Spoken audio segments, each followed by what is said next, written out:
When my grandfather died, it was sudden and unexpected. He used to tell us the craziest stories, fictional or not. I wish I could remember them. He promised he'd write them all down one day, but he never did. I was 14 when he passed and was playing my fair share of video games at the time, and among them was a game that unblinkingly depicted a very similar scenario without apology. It was this very depiction that showed that the artists on the other side of the screen understood exactly what it felt like to suddenly lose a loved one. The story offered no answers and no solutions, and yet, through all the burning pains and bleeding ills, in the end, this story helped me grieve.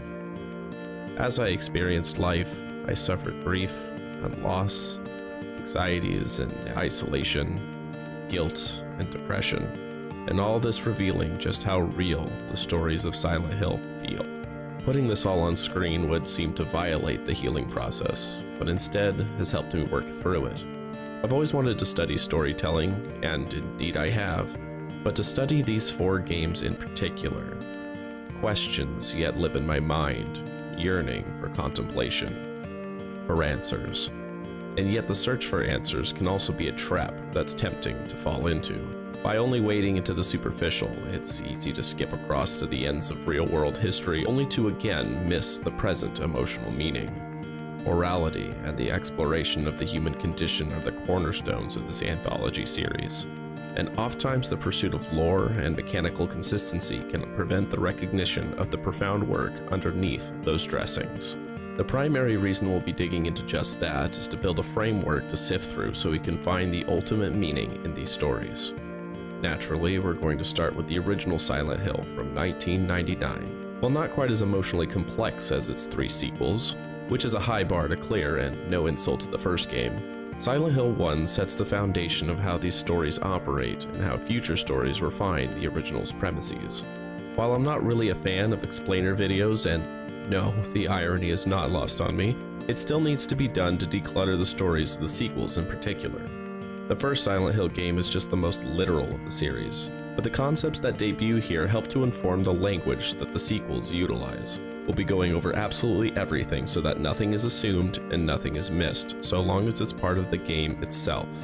This includes the original reading of the source material and a dramatized summary of the events from Harry's point of view in chronological order as the player would naturally find them, followed by a rundown of everything that was happening in the background, the rules this world is beholden to, and the mysteries within. In Christian apologetics, there are 2 words that I want to apply here: exegesis and eisegesis. And no, that's not Jesus, it's Jesus. Exegesis is reading the text as it is fully written with the full context in mind, while eisegesis is misconstruing the text to find support of my own pre-existing beliefs. Some of the fundamentals of the Silent Hill story are, to this day, still in dispute, and I'm growing very weary of all the conflicting or seemingly made-up information going around on the internet. I swear, most of the lore going around is at least half Mandela effect. So perhaps controversially, I won't be relying on any external sources either. No Primo Guide quips or Lost Memories fan translations, and no scattershot tweets from Masahiro Ito. The highest authority is the finished work, as it is the first, the final, and cannot be altered anymore. It's a static source that can be cross-checked by anyone. Sola Scriptura. Ito himself admitted to never having a story Bible, nor was there any one singular unified Team Silent responsible for absolutely everything. I recommend watching the Gaming Muse's video on the topic for more information on that. This approach helps hold future developers and authors accountable to either adhere to the previous game's established lore or to reference invalidating a retcon. When the lines are blurred, I'll be invoking Occam's razor and share what I think is the most likely scenario, but also what I understand to be the most popular should they differ, while also leaving room to ponder the amorphous limbo of the unknowable. We're looking for evidence more than we're looking for definitive proof. I'm more concerned with finding out what's true rather than proving myself right. My intention is less to explain everything away than I am trying to find the questions worth asking. But in the end, this is just my limited perspective as a 30-something-year-old American millennial who's only picking at the freshest layer of paint off the cohesion of chaos that is multiculturally developed storytelling. and that certainly doesn't make me an authority on the subject by any stretch of the imagination. And please, if I do get something wrong based on the in-game source material, don't hesitate to let me know in the comments. If I blunder enough, I'll make a follow-up video addressing my mistakes. Also, I just want to let you all know that I'm building this analysis in part simply for myself, to help me organize my thoughts and practice critical analysis while maybe gleaning a thing or two from my own fiction writing.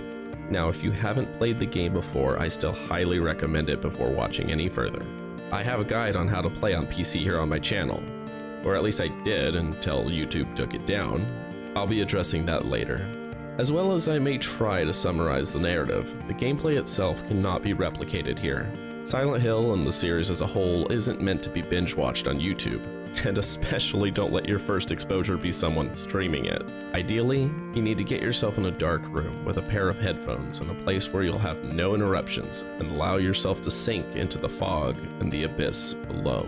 However, if you never intend on playing or find the controls too tedious or something, it's my hope that the video will serve as an adequate substitute for the narrative's basic points, especially given how confusing they can be with only a single playthrough. And it should go without saying, but I do want to stress that the films and the games are from entirely different continuities. Much of the confusion surrounding Silent Hill stems from the film's rewriting of events to better suit the silver screen. There's no Centralia, Pennsylvania influence here. No Ash, no alternate dimensions. Well, not really, we'll get there. This video is fairly lengthy, so I recommend typing the timestamp where you need to take a break as a comment so you don't lose your place. YouTube doesn't always do a good job of remembering for you, and scrubbing a 2+ hour video is never fun. And if you already know the story by heart, feel free to skip to the next sections using the time codes in the description. This set of games is very close to my heart, and I take it very seriously. It is, in my own opinion, a landmark of masterclass storytelling. Not just in video games, but as a story all its own. It's my intention to bring you along on this deep dive of the original 4 to build a fundamental understanding of what Silent Hill is all about. But most of all, discover its emotional truths and perhaps a little piece of what it means to be human. I'm Glitchy Real, and this is the Midnight Snow. It's going to be a long drive into the dark. We're going to where all begins, in the town of Silent Hill. Slut dina ögon. Låt dina öron lyssna till radion. Hör du min röst?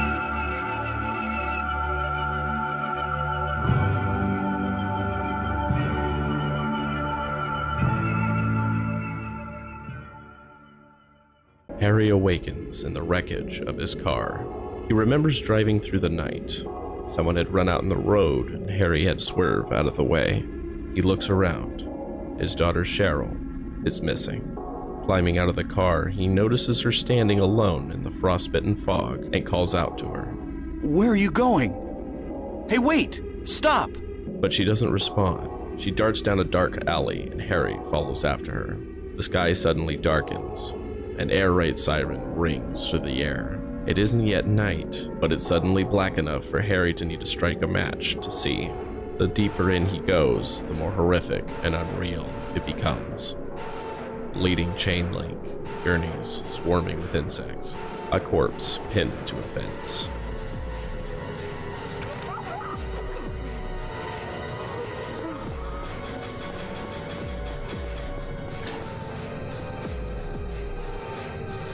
There's nowhere to run, and Harry is killed.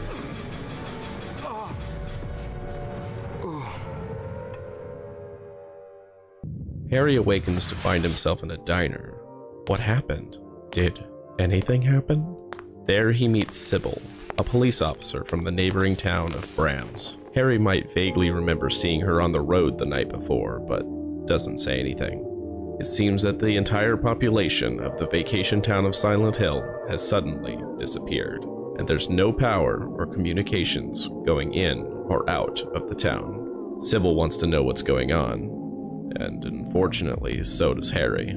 But of course, Harry's primary concern is for his daughter. Have you seen a little girl, just turned 7 last month, short, black hair? My daughter. Sorry. The only person I've seen in this town is you. When Sybil tells him that she's leaving to go get help, Harry mumbles something to himself and goes back out to look for Cheryl. But Sybil stops him. Hold it. Where do you think you're going? My daughter. I've got to find her. No way. It's dangerous out there. In that case, I need to find her now. Cheryl's my little girl. I can't just leave her out there by herself. Seeing his point, she lets him go, but not without the means of defending himself and a bit of wisdom. Now listen to me. Before you pull the trigger, know who you're shooting, and don't do it unless you have to. And don't go blasting me by mistake. Got it? The two split up, Sybil promising to bring backup. Harry scrounges around for anything of use, including a knife, a flashlight, and a map of the town. But upon leaving, an old portable radio crackles on the nearby table.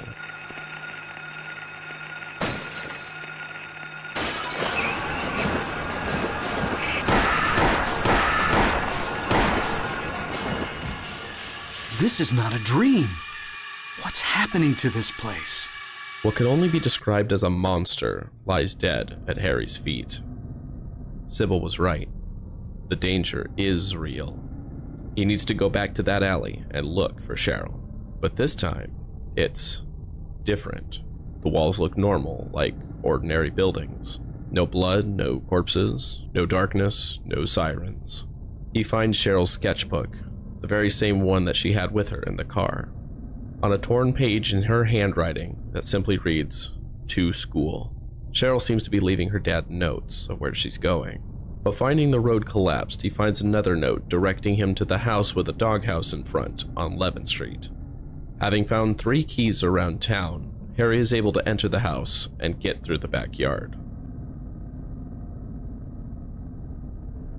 The darkness returns. The monsters are swarming, and it's more difficult to see through the narrow cone of the flashlight. Harry rushes to Midwich Elementary School and throws open the doors to absolute silence. At first, it all looks normal, albeit with all the uncanniness of a school after dark. Some things are definitely out of place, though, such as the riddles written in blood at the receptionist desk, and the surrealist painting in poor taste in the faculty lounge.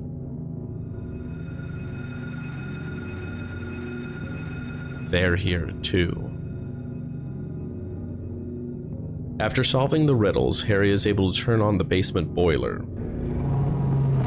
which opens a door into the courtyard that leads inside the clock tower. The sirens blare out again, and without turning around, Harry ends up right back where he started. Where am I? Have I been here before? I don't remember this being here before. It seems to be the school, but the snow is melting into rain. Something doesn't feel right.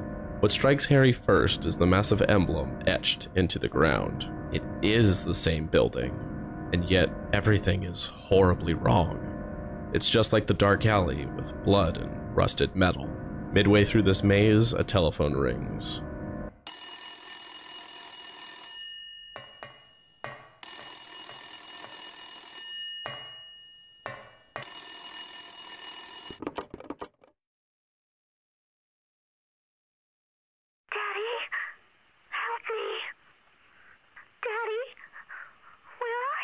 Cheryl!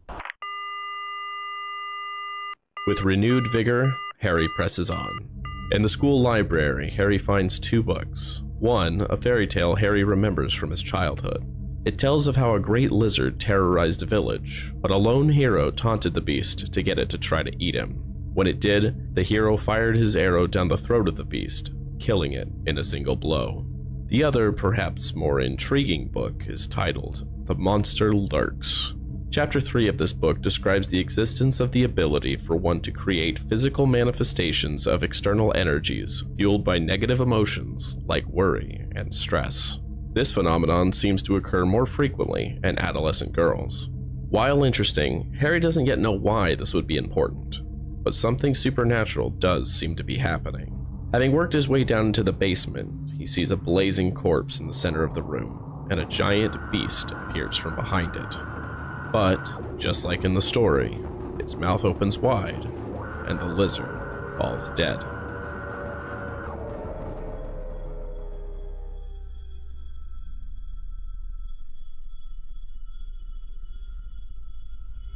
Harry stands dumbfounded as the visage of a young woman fades from view, along with all that terrible scene. On the ground is a house key with the name of Kay Gordon, one of the school staff, etched into it. Hearing the sounds of church bells, Harry perhaps hopes there's another person left in this town. Maybe it's Cheryl, or Sybil? Perhaps someone else entirely. Going through the backyard and home of Kay Gordon to reach a new area of Old Silent Hill, Harry arrives at the Balkan Church to find neither Cheryl nor Sybil, but an old woman named Dahlia, who speaks strangely and claims foreknowledge of his arrival and possibly even where Cheryl is. You want the girl, right? The girl? You're talking about Cheryl. Harry demands answers, but is instead given an odd artifact called the Flauros. With no other context, Dahlia tells him to make haste to the hospital before it's too late, and abruptly leaves without another word more.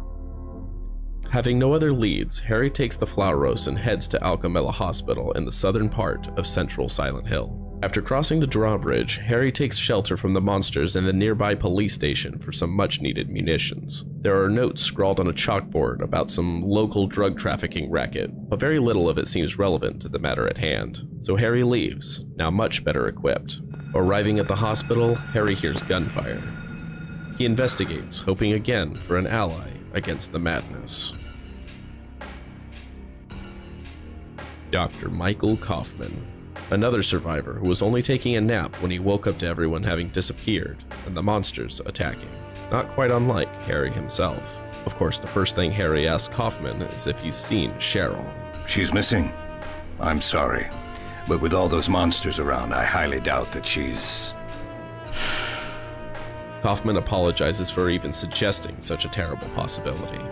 To change the subject, he asks Harry if his wife is with him, to which Harry explains that she died 4 years earlier. Again, the doctor apologizes. Kaufman wants to go on his own separate way on a mission to figure out how to escape the town, so Harry wishes him luck and the two part ways. Searching through the halls and offices, Harry finds the director's office trashed and a vial of strange liquid soaking into the carpet. It isn't blood, but whatever it is, it looks like it was intentionally destroyed. Not knowing what to do with it, he leaves it behind. Finding the basement key in the elevator without power, Harry goes down into the basement to switch on the electric generator. He takes the elevator to the second floor, but the doors are locked.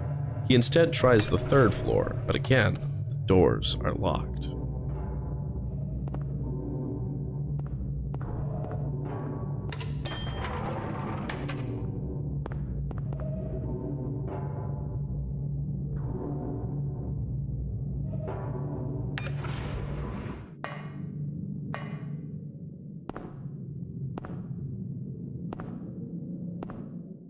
It's happening again. The hospital is different, just like before. The rust, the grime, the darkness. The doors lock behind Harry as he runs down the halls. The hospital staff still wander the halls, but half alive with bulging, bleeding, squirming masses on their backs as they brandish knives to kill Harry. The rooms are confusing and filled with odd but seemingly useless objects. Others are filled with strange horrors. At the door to the examination room on the first floor, Harry hears the sound of light footsteps as he tries the handle. It doesn't sound like one of the monsters. Who was that? With some ingenuity, Harry gets down into the basement and finds a secret set of rooms beyond the storeroom. There he finds a hospital bed and some dedicated medical machinery with the picture of a girl and a name in the frame. Alessa. Is this the same young woman he's seen twice before? Having also found a VHS tape in the adjacent room, Harry returns to the upper floors to watch it, but there's only a faint making out of what sounds like a patient's condition. Otherwise, it's mostly noise and unwatchable. Returning to the first floor examination room, Harry unlocks the door with a key he found in the basement.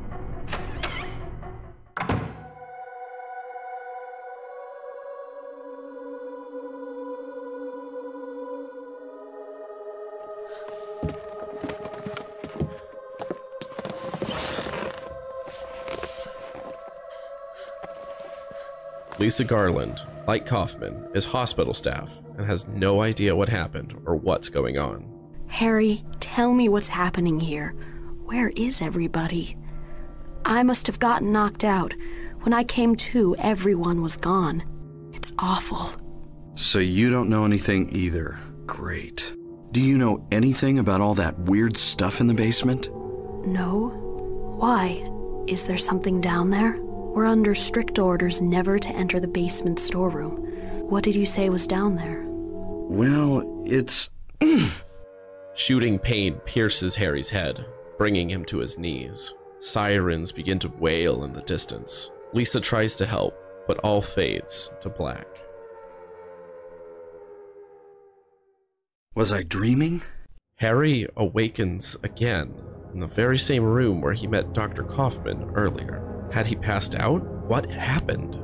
No sooner could he ponder this question does Dahlia return with ill news.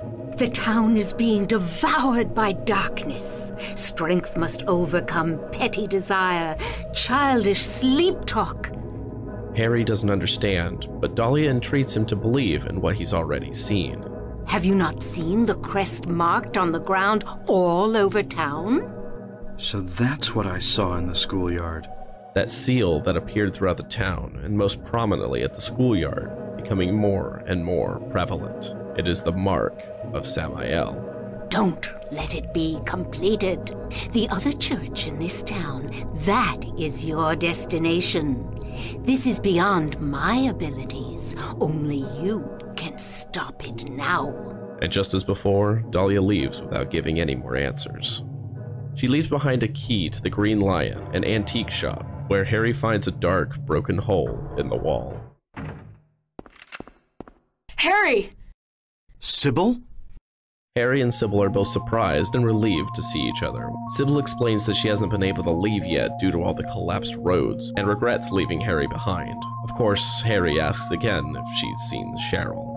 I did see a girl. Was it Cheryl? I only caught a glimpse of her through the fog. I went after her, but she vanished. I don't know about your daughter, but... And you just let her go? Where was it? On Bachman Road. She was heading towards the lake. Now don't get excited. It wasn't like she ran off exactly. There was no place for her to go. The road has been obliterated. It was like she was walking on thin air. What? Neither understands what this means or how it would even be possible. But Harry decides that the lake must be his next destination. Sybil then asks if he's figured anything else out. Harry mentions his encounter with Dahlia and her reference to darkness devouring the town. Sybil easily dismisses this as someone under the influence, likely due to Silent Hill's prevalent drug trafficking problem. Harry isn't sure drug trafficking has anything to do with what's going on, and in all honesty, neither is she. Shifting their focus on the newfound hole in the wall, Sybil offers to explore first, citing her police training making her the better candidate, yet Harry insists on going first. But just before entering the hole, Harry hesitates and asks her if she's seen the walls bleed. The floors vanishing, the sirens blaring. That other world. I have no idea what you're talking about, Harry. Oh. Harry, you're tired. Yeah, maybe. Inside is an altar.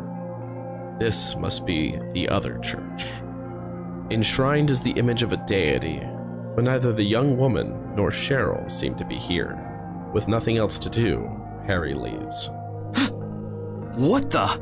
The altar alights, and all goes dark again. Sybil comes running, but Harry is nowhere to be found. Harry awakens back where he fell in the examination room of the hospital with Lisa. Apparently he had only passed out and was having a bad dream. Fresh on his mind, Harry asks Lisa about Dahlia, and yes, she knows about her. Dahlia Gillespie is an eccentric woman with a reputation around the town. She's apparently been that way since her child died in a fire some years ago. Harry then asks about the darkness devouring the town she had referred to. Do you have any idea what she's talking about? Yes, I think I do. Silent Hill is a home to a local religion with old roots and associations with the occult. But when the vacation resort was built, the practitioners retreated from the public eye. Last time I heard anything about it was, gosh, years ago, when several people connected with developing the town died in accidents. People said it was a curse. Suddenly self-conscious, Lisa stops talking. Harry awakens? He's back in the other church, in the other world. Harry, at the end of his rope, can't tell what's real or not anymore. The horrible possibility starts sinking in, that everything happening is a dream he's having, lying unconscious in a hospital bed after the crash. Deciding that he can't afford to think too much on it, he resolves to find Cheryl regardless. But with the roads out, there's still no way to the lake, so he decides to go back to the hospital to ask Lisa if she knows of any other route. On the way back, the paths have changed, so Harry cuts through the Silent Hill Town Center shopping mall. White static suddenly flashes to life in a flurry of snow, every screen displaying the same thing, the mark of Samael. And it's Cheryl, crying out for her father's help. Daddy, help me. Please, where are you? Cheryl! Nothing else matters. He needs to save her, now. Rushing ahead, the floor collapses beneath his feet. Harry finds himself in a sandpit, hearing the shuffling sounds of the monstrous, toxic worm buried just beneath its surface. Grabbing a hunting rifle off the shelf of a destroyed sporting goods store, Harry defends himself. Recoiling, the worm flees, shattering the window glass. As the only exit, Harry follows. He runs through the grating past spiraling turbines and swarming monsters, and he finds his way back to Alchemilla. Lisa is glad to see him since he left? But Harry's on a mission and needs her to tell him how to get to the lake. There's a path through the underground waterworks by Midwich that supposedly goes all the way to the lake. Determined, Harry turns to leave, but Lisa stops him, begging him not to go. I don't want to be alone. It's so scary, I can't stand it. How about coming with me? This may not be the safest place in the world either. I can't promise you anything, but I'll do my best to protect you. No. Somehow I feel I'm not supposed to leave this place. Oh, Harry, I'm so scared, and I'm cold. Look, just wait here a little longer. Harry, promising to return after finding Cheryl, leaves Lisa behind. Back outside, Harry is forced to run up the building across the street to confront the toxic worm once again, only now metamorphosed into a giant moth. Avoiding its deadly sting, Harry fires into its belly until its legs curl and it plummets from the sky. The world again returns to normal, if indeed this is what normal is. Not stopping to catch his breath, Harry rushes for the waterworks. A thick padlock shuts the way, but Harry destroys it and heads down. Here his radio fails to receive a signal, and the warnings of monsters it brings are silent. He struggles past the gangly creatures and through the twisted maze to emerge in the resort area of the town, just at the edge of the lake. Feeling time slipping away from him, he runs to the end of the road. The nightmare returns, and yet, this time, it's markedly different. It's not like wandering from reality into a nightmare, but rather like reality itself becoming the nightmare. Trepidatiously, Harry continues towards the docks. Sybil! Harry! Sybil and Harry find each other again. After finding herself in the nightmare, Sybil wants to know what's happening more than ever since they got separated, and Harry does his best to fill her in. At first, I thought I was losing my mind, but now I know I'm not. It's not me. This whole town, it's being invaded by the Otherworld, by a world of someone's nightmarish delusions come to life. Little by little, the invasion is spreading, trying to swallow up everything in darkness. I think I'm finally beginning to understand what that lady was talking about. That book at the school may be starting to make some sense. A nightmare, and the manifestation of that delusion. Sybil can't wrap her head around it, and as Harry admits, neither can he. But he suspects Cheryl is being held captive there, by whoever is causing this other world to spill out. The door opens, and Dahlia appears yet again to confirm Harry's suspicions. Hungry for sacrifice, the demon will swallow up the land. And what's more, the task is almost finished. There's only 2 left to seal this town to the abyss, the mark of Samael. When it is completed, all is lost. So what am I supposed to do? I've got to save Cheryl. It is simple. Stop the demon. The demon taking that child's form. Stop it before your daughter becomes a sacrifice, before it is too late. Only 2 more marks of Samael need to be completed, one in the lighthouse nearby, and another in the amusement park. If both are completed, this Otherworld will complete its invasion, and Cheryl will be taken as a sacrifice. Sybil and Harry split up to head the demon off. Harry takes the lighthouse, and Sybil the amusement park. When Sybil leaves, Dahlia tells Harry that the flowers she gave him earlier will allow him to stop the demon. With all haste, Harry rushes through the hordes of monsters, all vying to prevent him from reaching his final destination. He climbs the winding stair to the top of the lighthouse.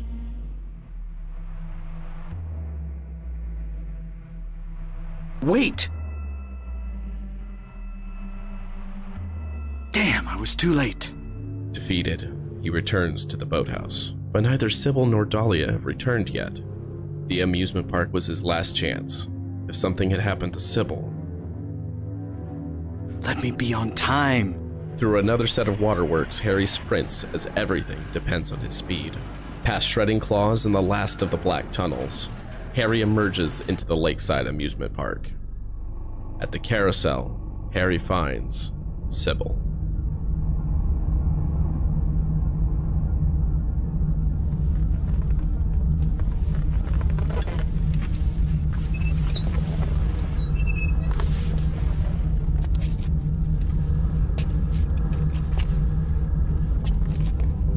Something's wrong. Sybil fires her gun at him, the bullet just barely missing Harry. At a loss for any alternative, he reluctantly fights back.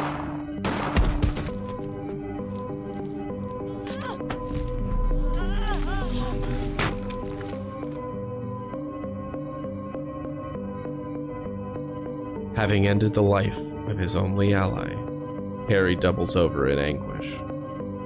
The demon appears to him, and Harry confronts her with contempt in his voice. I don't know who you are or what you're trying to do, and I don't care. Just one thing.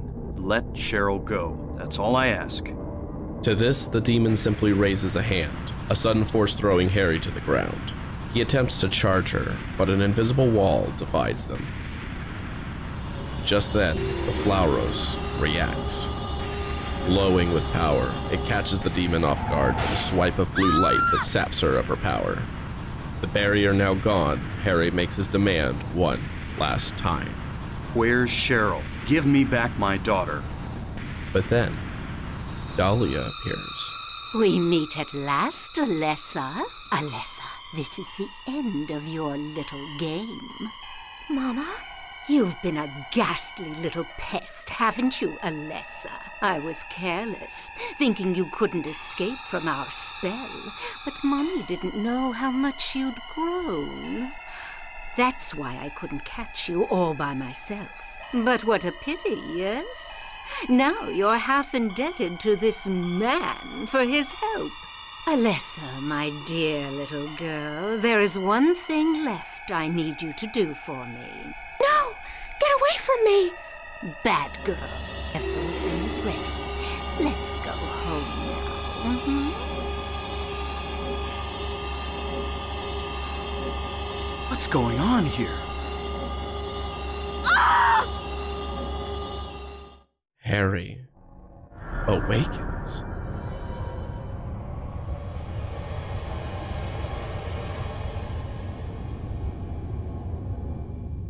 He finds himself again facing Lisa in the hospital examination room. Harry immediately asks where Alessa and Dahlia went, but Lisa ignores the question to focus his attention on something else, the storeroom basement. While I was down there, I got this weird feeling, like I'd been there before, like something happened there, but I can't quite remember somehow. What was it? Harry, help me. I'm so scared. I can't take this. Harry tries to soothe her. It's only a temporary thing. You're in shock from when you were knocked out. Don't fret about it. You'll remember after a while. No. You don't understand. Lisa storms out of the room, leaving Harry alone with more questions than ever.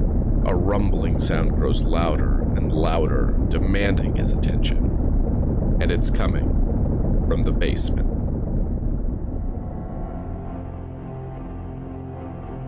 I'm being summoned. What happened in this town? What could be making things like this? I have a feeling if I take the elevator down, I'll find it. Cheryl. Harry exits the elevator to what looks like the hospital, but it is anything but. The apparition of a little girl who looks identical to Cheryl runs by and through a locked door. Trying the other doors, Harry descends through the hall and down the stairs, only to find himself back at Midwich. Only a singular desk sits in the center of the room, with words cut deep into the wood. Go home. Thief. Drop dead. Harry continues feeling his way through the dark and the warped chaos of disjointed and spatially overlapping rooms, solving riddles and finding keys to explore deeper within. Some of these objects are directly tied to whatever religion Dahlia is involved with. After finding the Amulet of Solomon, Harry encounters Lisa for the last time. I get it now. Why I'm still alive even though everyone else is dead. I'm not the only one who's still walking around. I'm the same as them. I just hadn't noticed it before. Stay by me, Harry. Please. I'm so scared. Help me. Save me from them. Please. Harry?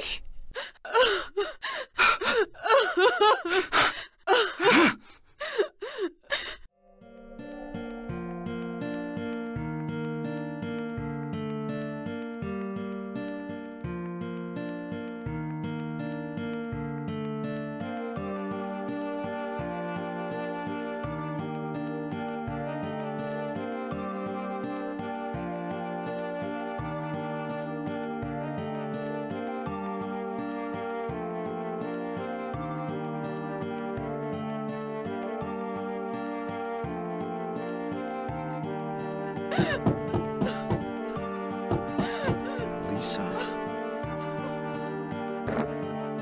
Perhaps out of regret or a morbid curiosity, Harry reopens the door. Lisa is gone. Only a diary remains where she once stood.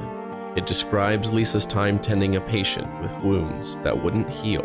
She wanted to quit, but was ultimately unwilling or unable. Several nightmarish things began to occur. Insects swarmed in closed rooms. She began feeling increasingly sick. Blood and pus would flow through the bathroom faucet, unable to be shut off. Her final entry simply reads, "Need drug."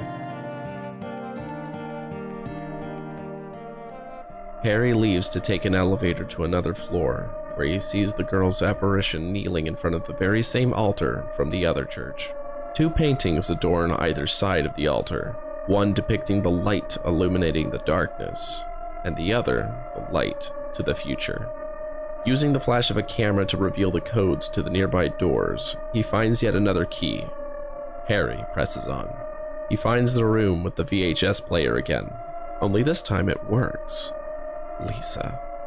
She was taking care of the patient in her care, who was far beyond death, but would not die. Lisa begged someone who was off-screen to be relieved of being her caregiver. Harry continues on, going deep into what looks like the hospital's basement storeroom. Harry witnesses visions of past events. One such involves Dahlia and Dr. Kaufman? What did he have to do with all this? They were discussing a plan involving half of a lost soul and a dormant seed over a barely living body lying helplessly in the bed. Kaufman is angry that it might not have worked, but Dahlia assures him that it's only a delay. A delay for what? Yet without the other half of this soul, they won't be able to draw much, if any, of some kind of power. Dahlia suggests that they use a magical spell to lure this lost half back, but it will take a very long time to work. With the portrait on the medical machinery by the bed, it's clear that the patient was Alessa, and this was the sick room where she was kept when Lisa took care of her. Charred and bleeding, She suffered here without the release of death. The last room Harry reaches looks like a little girl's room. Cards scattered on the floor, a school uniform hanging on the wall, a framed collection of moth specimens. Pages of childish drawings lay on the floor. Fairy tales and picture books of animals fill the shelves. Placing the 5 occult talismans he's collected in this nowhere place, he proceeds through the final door. Inside, he's met with one last vision of the past, seeing Dahlia struggling with Alessa and demanding her of her power. And Alessa refuses. I don't want to do it. It will make everyone happy, and it's for your own good, too. Oh, but Mommy, I just want to be with you. Just 2 of us. Please understand.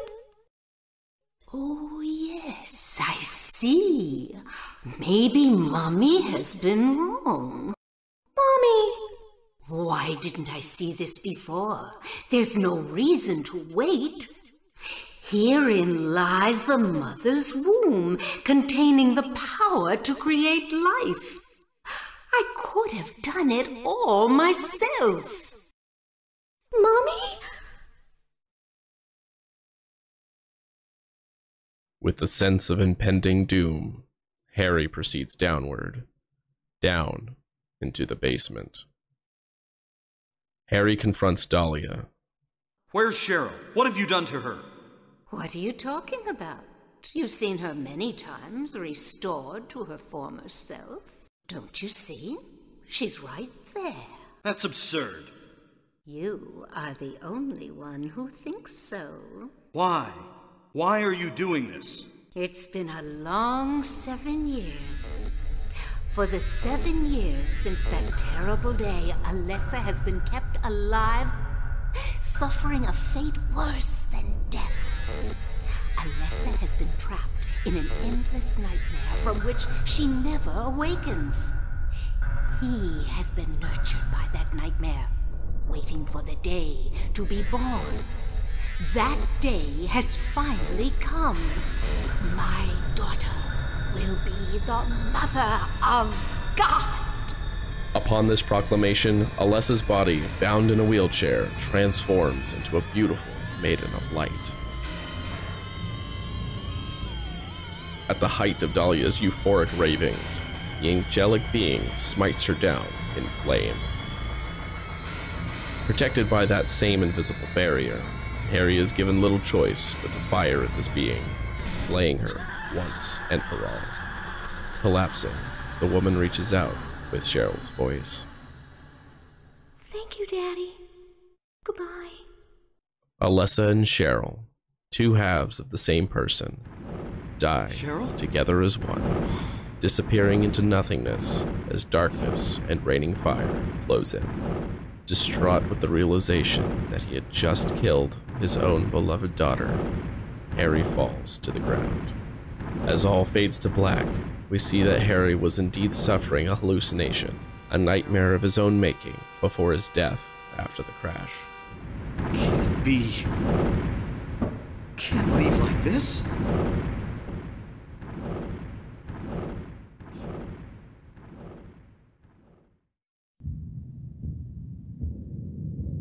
Harry awakens. What could have been a premonition, or merely a dream, or some miracle from God, Harry is given a second chance. If he had paid more attention, he would have realized his critical mistakes. Now listen to me. Before you pull the trigger, know who you're shooting, and don't do it unless you have to. And don't go blasting me by mistake. Got it? Perhaps Sybil needn't die after all. At the hospital, Harry notices the red liquid spilled in the director's office. Grabbing a plastic bottle from the kitchen, he saves what little he can. He doesn't yet know what it's for, but he has an inkling, when the time comes, that he will. Later, when exiting the waterworks, he slows down and explores Silent Hill's resort area. He encounters Dr. Kaufman here, scrambling to keep a monster off of him. They catch up on their progress on finding a way out of town, of which neither have made much headway. But Kaufman seems hopeful they'll be rescued at any time. A military rescue squad should be here any time now. If they come through the town, we're home free. Eager to part ways again, Kaufman goes to leave. but remembering that he worked at the hospital, Harry asks him, "Do you know a girl called Alessa?" No. On the ground, Harry notices something that Kaufman must have dropped during the struggle. A receipt and a key. The receipt is from a nearby general store, the Indian Runner, and has a code written in red. The store is padlocked and Harry enters the code to get inside. Looking around, he finds a safe filled with packages. Drugs, he surmises. There's a note discussing the store owner, who doesn't want to be involved in this scheme, handing off a package he received from an unnamed woman to an unspecified man. That man also went to Norman's, a motel nearby. Finding a delivery note with the backdoor code, Harry proceeds to the motel. Inside, he finds a newspaper citing the suspicious death of both the anti-drug mayor and the narcotics officer, the same one mentioned back in the police station, who was investigating the trafficking of a drug called PTV. Harry enters a motel room to find another key under the floorboards. This one goes into the gas cap of a motorcycle parked in the garage behind the motel office. Inside the gas tank is a plastic bag with a red vial inside. Kaufman storms in and snatches it from Harry's hands. That's none of your business. Instead of messing with that, how about coming up with a way to get out of here? You shouldn't be hanging around here goofing off. Man, was he pissed. In such a rush, too. With a shrug, Harry figures he's only wasted his time. And yet, when he finds himself confronting Sybil, instead of fighting her, his mind makes a wild connection. He splashes Sybil with the red liquid from the hospital. A pulsing growth like the one seen on the nurses and doctors slithers off of Sybil's back. Harry wastes no time in stomping the life out of it. He goes to Sybil. She's okay. Recovering, Sybil asks why Harry's daughter was taken. He isn't sure yet, but he thinks it might have something to do with Cheryl not being his biological daughter. I actually haven't told her yet. She probably already knows anyway, though. We found her abandoned on the side of the highway. Nobody knew where she came from. We didn't have any kids of our own. My wife was sick, and it didn't look like she was getting any better, so we took Cheryl in. So in that case... There might be some connection between Cheryl and this town. At the final confrontation, Sybil arrives first. I was shocked to realize the talisman of Metatron was being used. In spite of the lost soul returning at last, just a little longer and all would have been for naught. It's all because of that man. We must be thankful to him. Sybil takes a shot, but the bullet is deflected before she is forced out of the fight. After Alessa and Cheryl transform into the Maiden of Light, Kaufman appears, demanding, Return things to how they were before. Did I ask for this? Nobody uses me. Your role is over. We don't need you anymore. What do you think you can accomplish by coming here? My, aren't we getting cocky? Bet you can't see this and keep your cool. A gloviness! I thought I got rid of that! All I had to do was plant it somewhere for you to find. You all, well, it kept you busy. And there's more where this came from. Stop it! Throwing the vial, the glass shatters over the Maiden of Light. A shrill sound wails through the chamber, Dahlia cackling in kind. The beast's true self ruptures from the Maiden's back, gushing and growing, throwing red lightning and killing Dahlia instantly. Harry fires his rifle. With luck and tenacity, the monster succumbs and finally vanishes.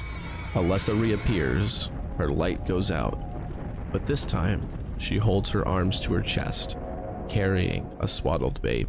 Offering it to Harry, he takes it without question. Sybil regains consciousness and goes with Harry to escape this nightmare. Kaufman gets to his feet, but so does someone else. Harry and Sybil dash toward the light, the way out, but the nightmare is collapsing too fast. Despite her death throes, Alessa holds the falling flames in place, just long enough for both of them to escape, until she finally slips away. Alessa gone, and the nightmare ends. Harry and Sybil run on into the white fog of Silent Hill.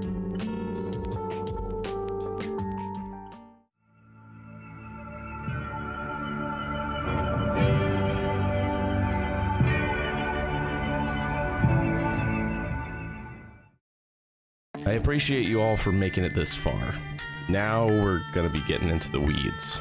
With a summary this condensed, it's difficult to include every single detail, and a majority of the understanding of these events is in the inferences made from these details. So many little questions are yet left unanswered. What did Dahlia and her cult actually want, and how did they plan to achieve it? What was Kaufman's involvement, and what was he hoping to get out of this agreement with Dahlia? What is this nightmare, this nowhere, or the Otherworld, and how exactly does it work? Who exactly was Alessa, and what was she trying to do with the Talisman of Metatron? What is the thing they called God, and why was Alessa chosen to birth it? Never are we given a straight answer to any of these questions, and it doesn't help that our protagonist isn't highly motivated to pry any further than he has to. I don't know who you are or what you're trying to do, and I don't care. The majority of the following segment is factually supported by the in-game material as presented in the official English translations. However, when I'm presenting speculation, I'll put this on screen with the accompanying sound effect. Now, let's start at the beginning. Silent Hill was an old, quiet town with its own local tradition and religion. Before the resort was developed, younger people were moving away, and followers of this religion believed it was the gods summoning them away, predicated on the belief that this had happened many times in the past. Lisa attributes this belief to the growing widespread panic of the original townspeople. With most of what would have been the new generation of believers gone, new people began moving to Silent Hill and quickly and drastically were changing the culture of the town and developing it into a resort. With outsiders everywhere, the cult stopped practicing their religion openly, and even Lisa, someone who grew up in Silent Hill, hadn't heard about it since, gosh, years ago. Without a proper place of worship for themselves, Dahlia Gillespie, a leading authority in the cult, kept the cornerstone altar in her own home. Sometime later, many key figures involved in the development of the town began dying through what looked like accidental or natural deaths, such as the mayor who had taken a hard stance against the trafficking of the drug PTV and the narcotics officer Gucci, who both died from a heart attack, stumping the police as the coroner reported that neither had any prior proclivity to heart disease. PTV is a refinement of the seeds of a perennial native plant called White Claudia, found only in the Silent Hill area near the water. The seeds of this plant have been used since ancient times to induce hallucinations for religious ceremonial practices. Sometime before the story began, Dahlia Gillespie made a deal with the director of Alchemilla Hospital, Dr. Michael Kaufman, to use his pharmaceutical connections and facilities to refine the seeds of White Claudia into PTV. Dahlia would deliver the raw material to coerced middlemen, and Kaufman would pick them up. This type of dealing was done in the Silent Hill resort area, so that the final product, PTV, produced by Kaufman, could be sold to the tourists. This was Kaufman's benefit of the deal, as he seems to have not otherwise been able to procure White Claudia without Dahlia's aid. It is unknown as to why. Both the Silent Hill and Bram's police force have been working together in a joint operation to figure out who was behind these drug deals, but due to the rather convenient deaths of those who antagonized the drug trafficking operations, the investigation was at a stalemate. One of the coerced middlemen, likely Norman of his namesake's motel, suspected Kaufman being linked in the deaths of the mayor and Officer Gucci. And he was right. Alessa Gillespie was raised in her mother's religion and was indoctrinated to be devout in her beliefs. But unusual to the other practitioners, she was born with tremendous power. Power the cult would take advantage of. She was made, by faith or by force, to use her magical abilities to kill specified targets that were enemies of their religion and their money-making scheme. What's interesting to note, what is commonly interpreted as bullying from other students, I think makes far more sense that the scratch marks on Alessa's desk are likely made by Alessa herself, as we see she is no stranger to marking up the walls. Go home, thief, drop dead. This sentiment exactly mirrors the cult's interest in regards to the outsiders taking over the town. They are thieves that stole their town. They should go home, back to wherever they came from. Or else, as we've seen with the mayor and the narcotics officer, drop dead. If Alessa was indoctrinated and or convincing herself to hate the people she was told to, it would make sense that she made these scratch marks herself. However, the interpretation that she was bullied works well enough, just not quite as well as the words inscribed, especially the bit allegedly accusing Alessa of being a thief. Doesn't make clear sense on its own. However, Alessa being bullied is confirmed as a piece of what's going on in later entries.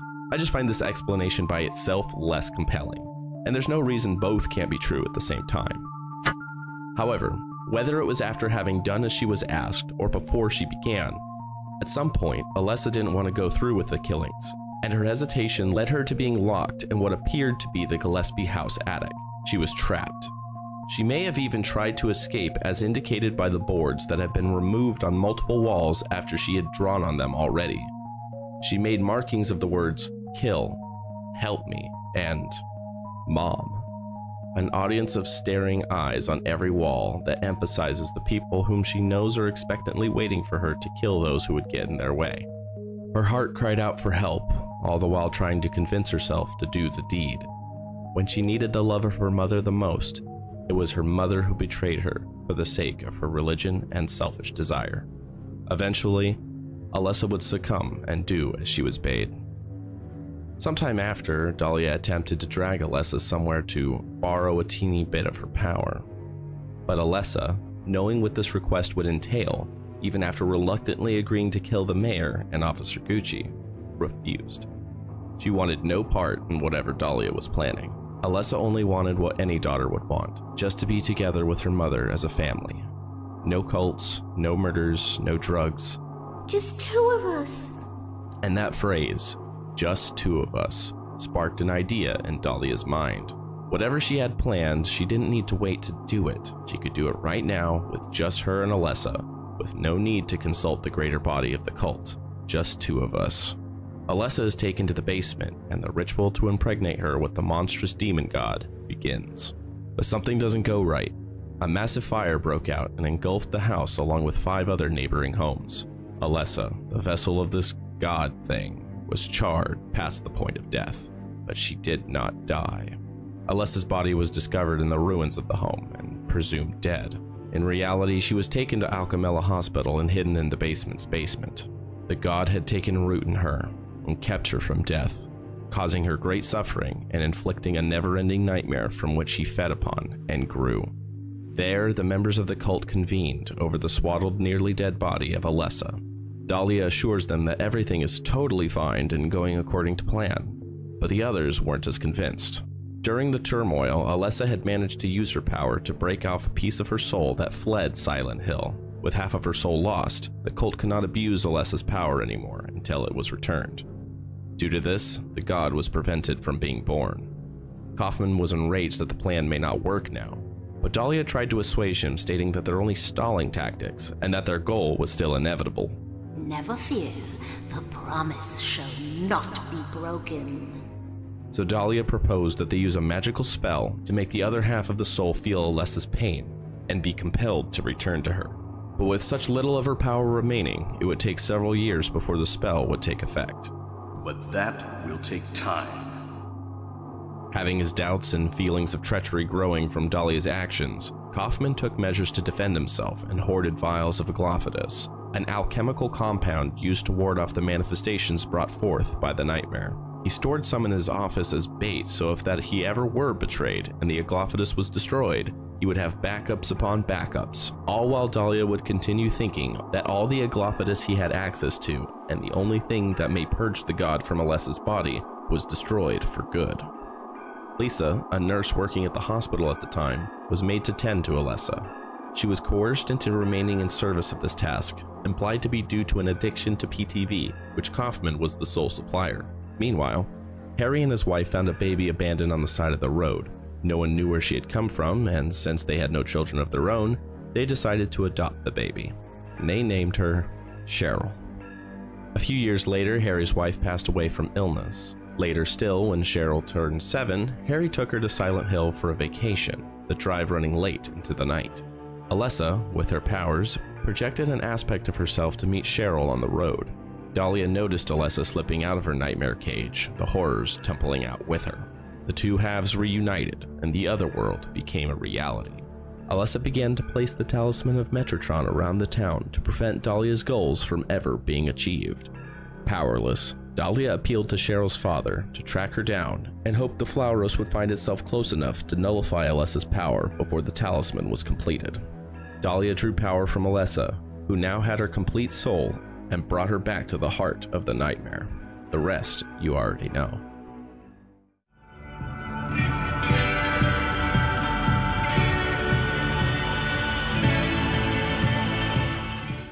When the sky is blackened, the air becomes deathly still. The blood oozes from the walls, and the floor gives way to nothingness. The sirens herald the coming of the Otherworld. But what exactly is the Otherworld? Otherworld is a term actually coined by Harry late into the story. It's not me.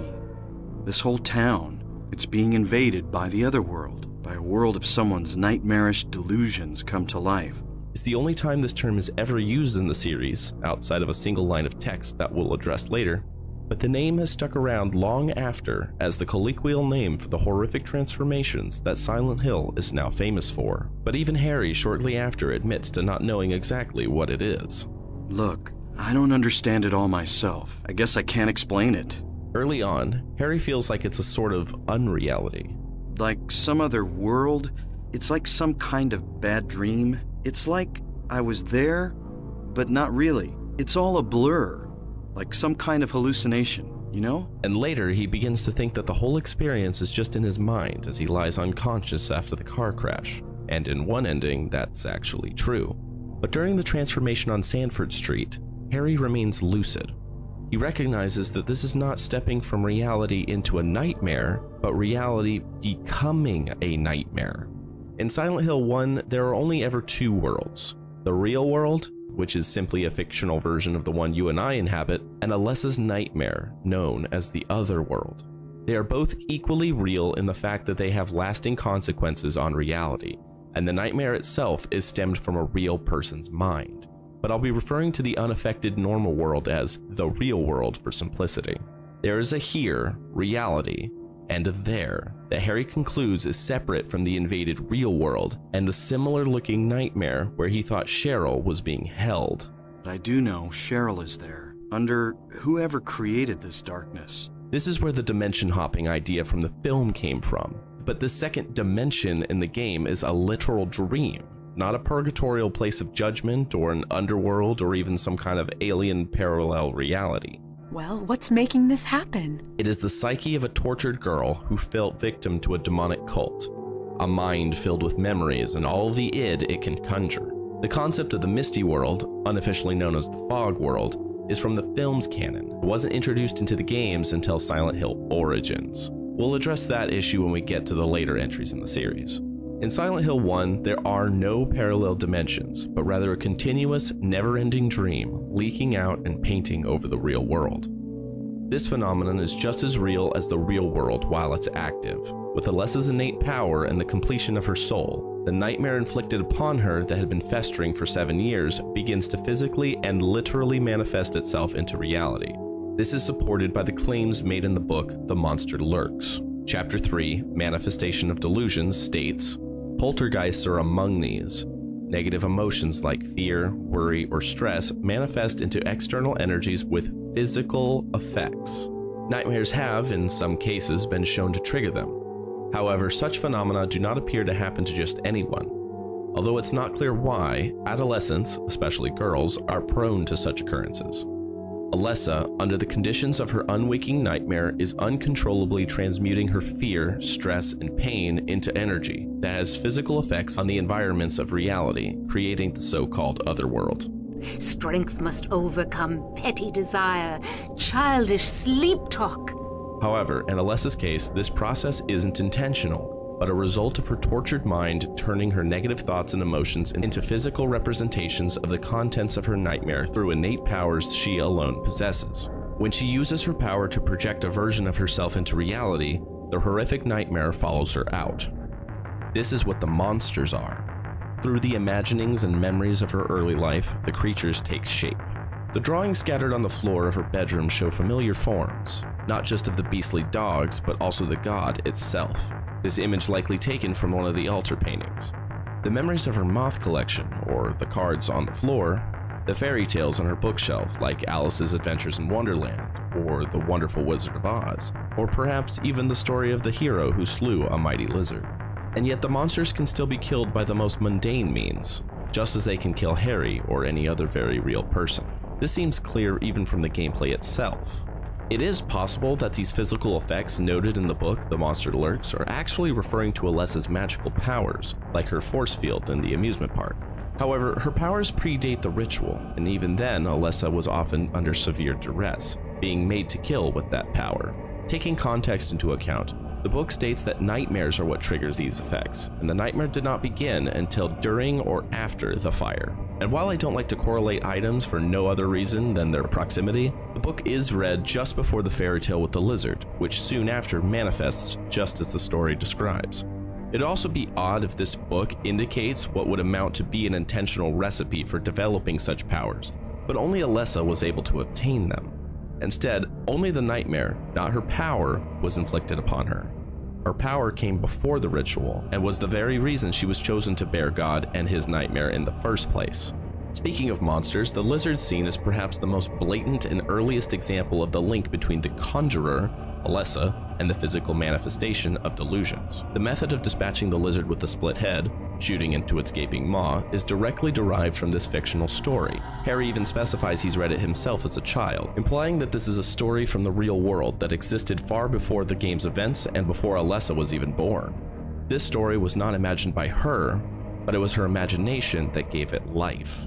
The cry of the beast is also manifested from elements of reality Alessa was exposed to, making the exact same sound as the boiler in the school basement.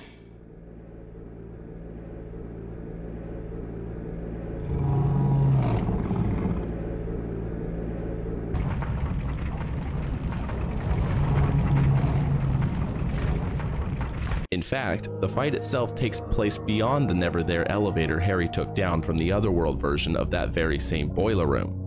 When it is killed, the nightmare fades and Harry, not moving an inch, finds himself still in the boiler room. This is a running theme throughout the series. Beasts like these have been directly manifested in reference to Alessa's memory of the story, one that she had read either at home or in the school library. Her imagination, her mind, fuels the nightmare which then manifests into reality. Alessa's innate magical power was very weak after the ritual and before Cheryl had returned to her, so she could only project an aspect of herself to meet Cheryl, nothing more. When Cheryl ran into the alley, it was here that she fully rejoined Alessa, triggering the first spilling out of the Otherworld. Her soul recompleted, her power returns, which allows the manifestations to invade reality. Both Lisa and Kaufman, who don't have a reason to lie about when all this happened specifically, and are diametrically opposed to each other, both claim that this is a recent phenomenon. I was taking a nap in the staff room. When I woke up, it was like this. I must have gotten knocked out. When I came to, everyone was gone. But it isn't until Harry gets closer to the school where Alessa's projection is, does the nightmare grow thicker and thicker. When Alessa's projection leaves, she takes the Otherworld with her, and all is returned to normal. The third time the Otherworld invades is in Alchemilla.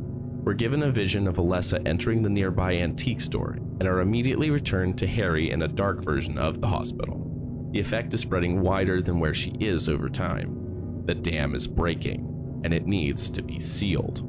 Think of the Otherworld as an imperfect radius around Alessa. As time goes on, the nightmare spills out further and further, physically changing the area it touches with differences in degrees. The plain fog contains less monsters than the oncoming darkness, and the bleeding rust contains the worst of them all. It behaves kind of like water. When reality is damp with the nightmare, it only manifests weak monsters and maybe some snow or darkness. But when it is soaked, saturated, the area decays, bleeds, and spawns more terrible beasts, becoming more accurate to the actual nightmare. The closer to Alessa's projection, the conduit of the nightmare, the more of the nightmarish deluge surrounds. If you'll follow me a little further on this analogy, the nightmare is like a bucket, containing all the nasty stuff of the Otherworld. Alessa is like a fish in that water who desperately tries to jump out, but when she does, the water splashes onto the ground, the real world in this analogy, soaking it with physical effect. The goal would then be to make sure the bucket never tips over. Sometimes, Harry may seem to teleport between the nightmare world and the real world, a trope that would later be abused in the series. We see something like this happen a total of 4 times. The first is the most difficult to discern, and it's in the very beginning when Harry is seemingly killed by monsters, only to awaken in the diner with Sybil. Neither Harry nor Sybil discuss the incident in the alley, aside from, "How do you feel?" "Oh, like I've been run over by a truck. But I'm alright, I guess." Glad to hear it. Since it's impossible for him to have died, in most endings, Sybil had not yet seen the Otherworld. I have no idea what you're talking about, Harry. It leads me to think there are two major possibilities. 1. Harry was dreaming, or given a vision of the Otherworld to come. He was pulled from his car and dragged to the diner by Sybil until he awakened. This makes sense as the diner is not that far from the car. Or 2. The alleyway scene was real, but Harry didn't actually die, he only passed out. Sybil having found him there and dragged him to the diner only after the Otherworld dissipated. In the dream scenario, Harry would have to be having a vision or given future knowledge since the monsters, the alley, and the Otherworld phenomenon itself are accurate to later occurrences. In the reality scenario, Harry's injuries miraculously healed, or else were just not that bad. The Otherworld would also have to have dissipated before he could be truly killed, or else Sybil would have seen it before she is meant to in the story. The scene is deliberately presented as confusing and unclear to set the stage to have Harry, and vicariously us, doubt what is real and what isn't. So ultimately there is no real answer other than there is something that happened in the alley, and it's up to you to decide exactly what. In either case, Sybil seems to be the one who brought Harry to the diner, and no teleportation occurred. The second instance of alleged teleportation, Harry seems to have been forcibly ejected from the Otherworld, collapsing with an intense headache. But upon closer inspection, he actually awakens exactly where he fell, the Otherworld having dissipated from around him. This headache only affects Harry, but considering Lisa's special circumstances, this makes sense, and we'll get to Lisa in a minute. The third teleportation might be the most contentious. Harry is in normal reality when the other church's altar seems to set itself ablaze. There are no sirens, and Sybil confirms that Harry is nowhere to be seen. Isn't that just straight teleportation then? Or being drawn into a parallel dimension? Not quite. Near the end of the game, Harry and the others are physically pulled into the dream world during the transition into the final area, but this is actually the second time this has happened to Harry. This is why he disappears. He's been physically moved to the world of Alessa's mind, the blur filter emphasizing its dreamlike quality. After this scene, Harry returns to the Green Lion antique shop back in reality very near where he disappeared. This is the largest literal movement he's made between transitions, which is a negligible few feet, which appears to me to be a level design concession more than a story element. The final teleportation, as mentioned earlier, is when Dahlia pulls Alessa, Harry, and even Kaufman and Sybil into the very heart, or should I say mind, of darkness.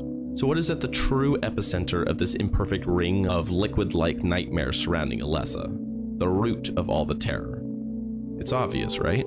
Nothing but the very nightmare itself. This core is a jumbled mess of pain, old memories, and horrors, both imaginative and real. It doesn't exist within reality proper. It isn't anywhere. It's nowhere.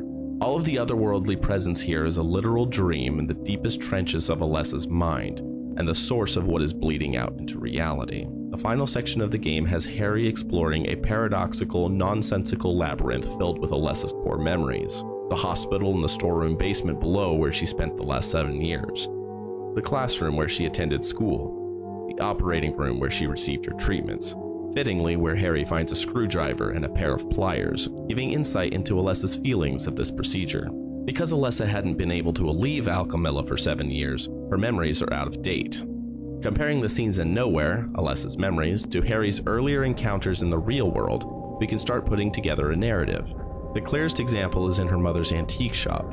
The clocks are frozen at different times, and the hole in the back of the wall leading to the other church is missing entirely.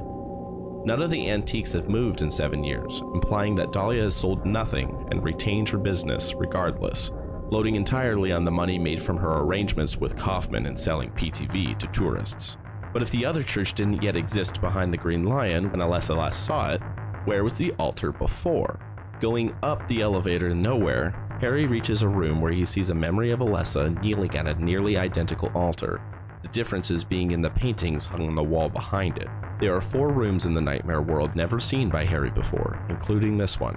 The room that appears to be the attic, the hallway with a downward staircase and 2 doors, and Alessa's bedroom make up the other 3. These are images from the Gillespie home as Alessa remembers it before it had burned down. Now remember the altar here and think about why it was moved. We'll dive into that in the next section. But the most prominent fixture in the realm of Alessa's mind isn't any one place, but rather the person who was closest to Alessa. Yes, it's time to talk about Lisa. The last thing she remembers before meeting Harry was being knocked out, but that's not true. When the nightmare began, her life ended. But because she was virtually the only one that Alessa ever saw over the last 7 years, Alessa remembered her. Alessa's memory of her was so strong that Lisa retained her form, an exception among the others.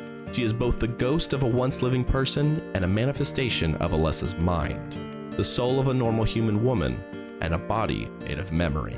This is why Lisa can exist both in the dream and be manifested outside of it, but why she can't leave the hospital, the place where she died. She isn't free to travel as she wishes, tethered to the nightmare. She is able to talk to Harry when they're both in the dream, but when the nightmare spills into reality, Lisa can manifest into reality as well, but only within the hospital, the only place where Alessa knew her. When the nightmare is dispelled, Lisa disappears as well. No manifestations, no Lisa. But even when she is gone, she yet lingers in the nowhere of Alessa's mind. We don't know the extent of the relationship between Lisa and Alessa. We do know that Lisa loathed working with Alessa and couldn't stand her unnatural inability to die, despite the profuse bleeding and full-body burns that should have killed her twice over, all while dealing with withdrawals from a drug addiction. Perhaps Alessa viewed this as the greatest act of kindness she had ever received, even if it was given begrudgingly. It's commonly thought that Alessa tried to spare Lisa from the horrors of the Otherworld, but it's also not likely Alessa had much control of the Otherworld, if she had any at all. Lisa was also the first to experience the first drops of the Otherworld permeating into reality. Swarms of bugs got into an otherwise sealed-off room, and the faucet would run with blood and pus, Lisa being unable to turn them off no matter what she tried. This was the extent that the nightmare was leaking into existence with her powers being very weak. And just imagine what would have happened if her soul and power returned. Dr. Kaufman had been giving PTV to Lisa. Whether she was addicted because of this arrangement with Alessa, or long before and why she was easily manipulated is unknown. But despite her attempts to quit, Lisa stayed with Alessa until the moment she was killed, with no expressed reason to stay except for her final lines: "Need drug, help me." The only practical reason she would have to stay would be if she couldn't source the drugs she needed to feed her addiction anywhere else except through Alchemilla, specifically through Kaufman, who held this fact over her. She was never threatened with violence as far as we know, but her being mixed up with PTV, both biologically and legally, was a powerful enough factor that she was willing to keep her end of the arrangement through to the end. Or maybe she just felt sorry for Alessa. She couldn't leave her then, and she can't leave now. Her ghost wanders Alessa's nightmare, given form by memory. With the realization that she's already dead, her body vanishes and becomes unmanifested, leaving nothing but a diary, the manifestations of her thoughts, behind. The last we see of her is during the collapsing dream, where she sees the target of her ire, the one who had brought this upon her, and drags him down, deep into the dying darkness, never to be seen again. Justice and revenge have been served. All of this could have been prevented, but when the nightmare began to spread, Alessa did what she could to stop it. Armed with the knowledge of the religion and their occult practices, she tried to fight back using the talisman of Metatron. We are never told the specifics of what the talisman would do if it were completed, but Alessa believed fervently that if she finished her task, the nightmare would end, or at the very least be sealed away, unable to harm anyone else. Dahlia and her god stopped. Dahlia believed this too, as she was desperate to stop Alessa, and when she failed, she resorted to manipulating Harry into stopping Alessa for her. This is beyond my abilities. Only you can stop it now. She lied, claiming it was the sigil of a demon, the mark of Samael, and that Alessa herself was a demon that only appeared to be a girl. And Harry believed her if it meant saving Cheryl. He stopped the talisman of Metatron just short of being completed. Since we never see it finished, we can only speculate, but the second to last seal has a shimmer that looks to be a weaker blur effect similar to the one in the dream with Lisa. Are the seals being placed on areas that are more permeable to the effects of the dream? The seal on the lighthouse is the freshest we've seen, glowing with power that the one in the schoolyard lacked, dull and dark. Often, and shortly after a seal is completed, the Otherworld dissipates and Alessa moves on to the next one. Is this the effect of the seal? To seal away the darkness? What would have happened to Alessa if she'd finished it? Would she still be there, suffering forever, just to prevent her mother from getting her way? To save the father she loved? In the end, we'll never know. The talisman failed. The nightmare and the girl who dreamt it ended in Alessa's death. Perhaps it's better this way.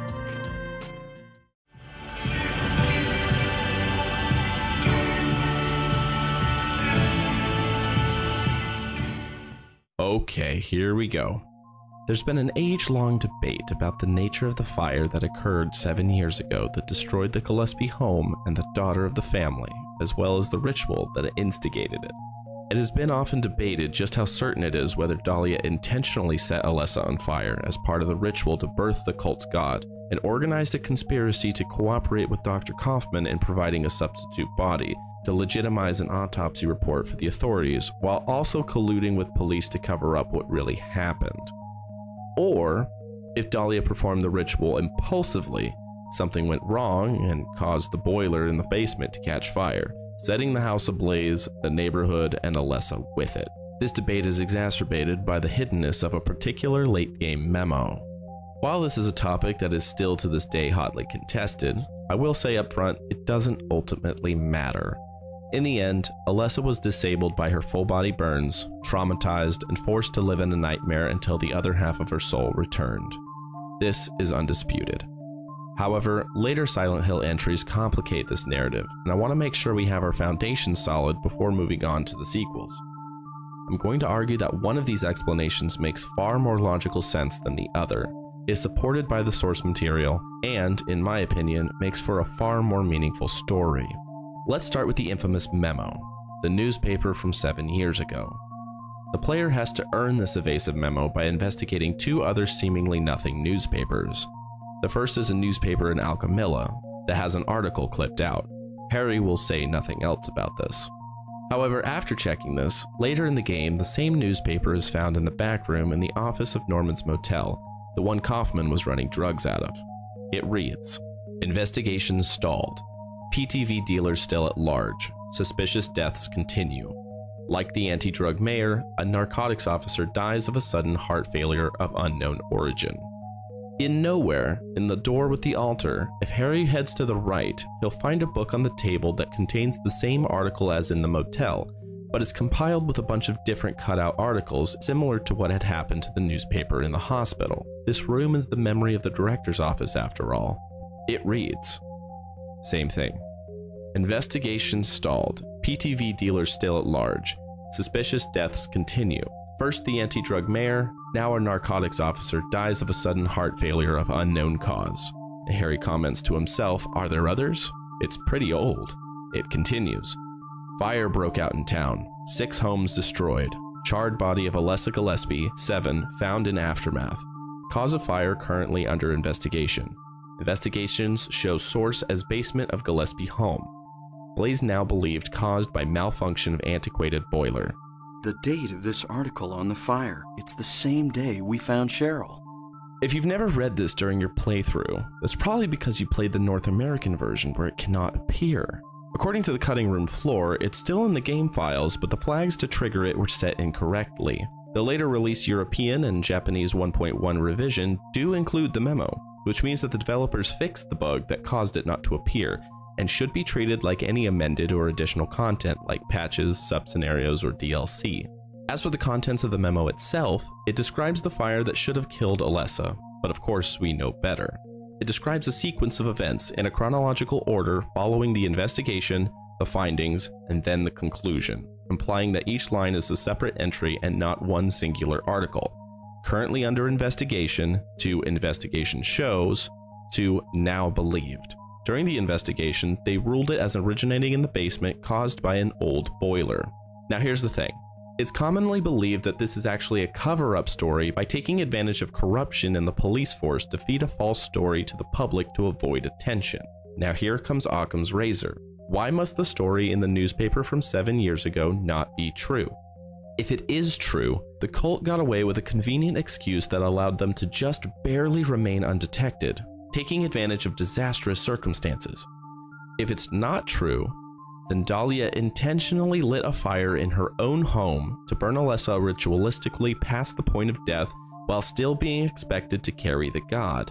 Dahlia did such a poor job of it, or else made an unnecessary spectacle of it, that it not only burned down her entire home, which included their primary place of worship, but also attracted the media, necessitating police intervention to force a redaction, as well as needing to produce a substitute body of an anonymous girl of similar age, all intentionally and planned.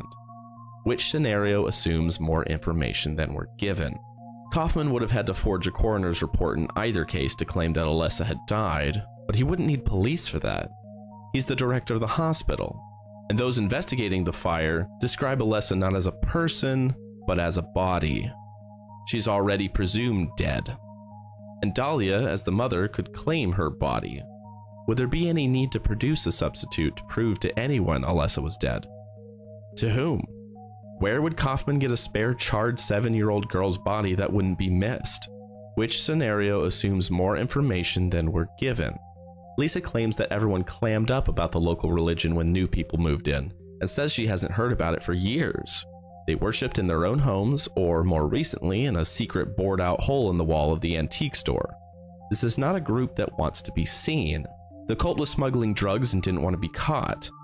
They used Alessa to kill the narcotics officer and the anti-drug mayor to prevent them from getting in their way, and the newspapers all claimed the deaths were suspicious no matter how natural they seemed.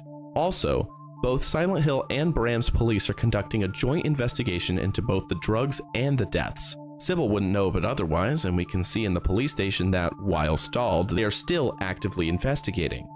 This doesn't sound like the police are in the cult's pocket. Would these police really be so corrupt as to turn a blind eye to the ritualistic burning of a little girl, but not so corrupt that they continue to try to stop the drug running? Okay, but how would the boiler spontaneously catch fire? Do we know of anyone who's able to create an external energy, even while physically bound, that would cause enough force, perhaps a poltergeist due to stress, that would cause a boiler to malfunction? Maybe. Let's keep going. Are boilers ever mentioned in any other part of the story? Well, in fact, one very prominent boiler is shown all the way back in Midwich. After inserting the medallions, Harry needs to go down to the basement to turn on the boiler in order to release the final lock in the clock tower.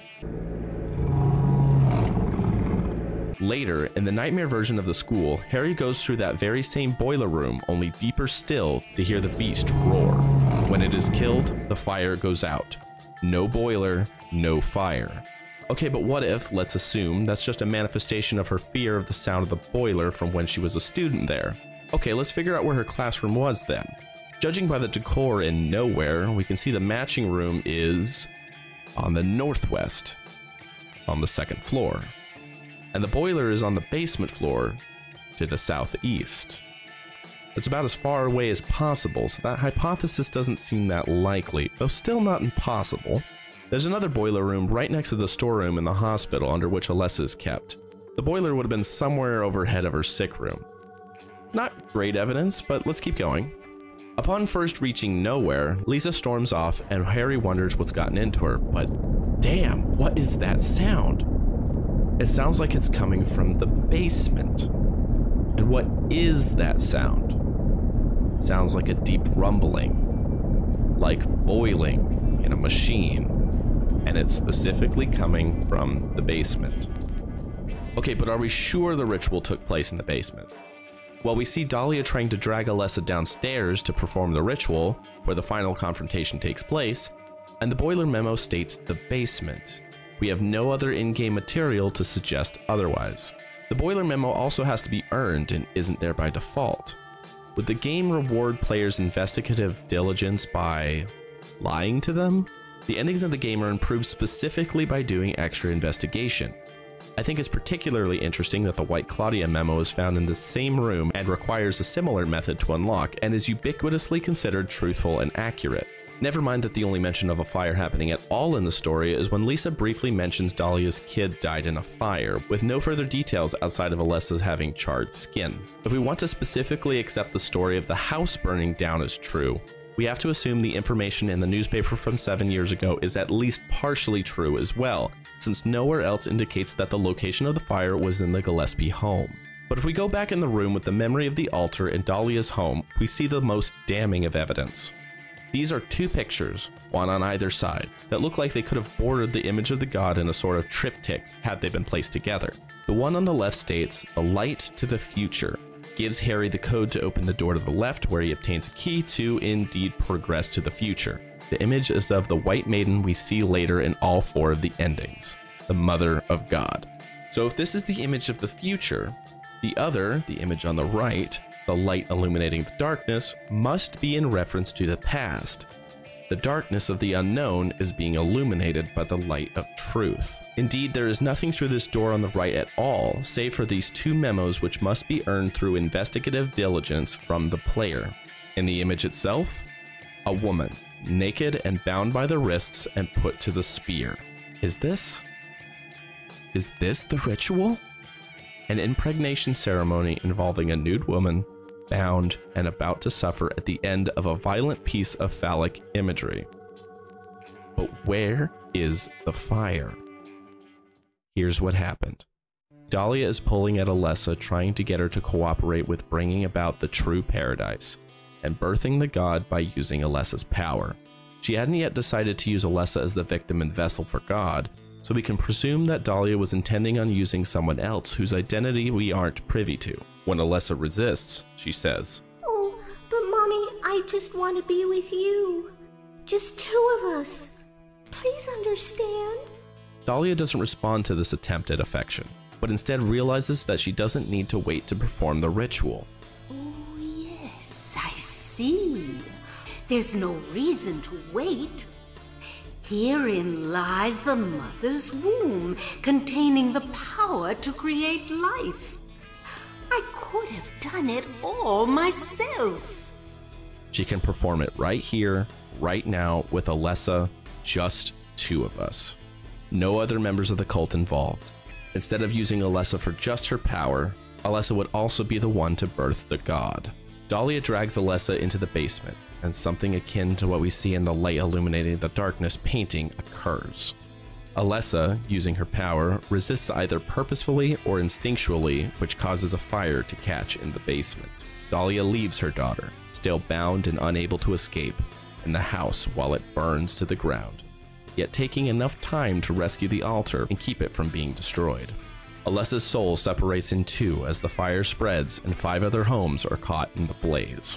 When they recover her body, she's taken to Alchemella Hospital, where she's officially pronounced dead, but in reality, held in a room in the storeroom's basement.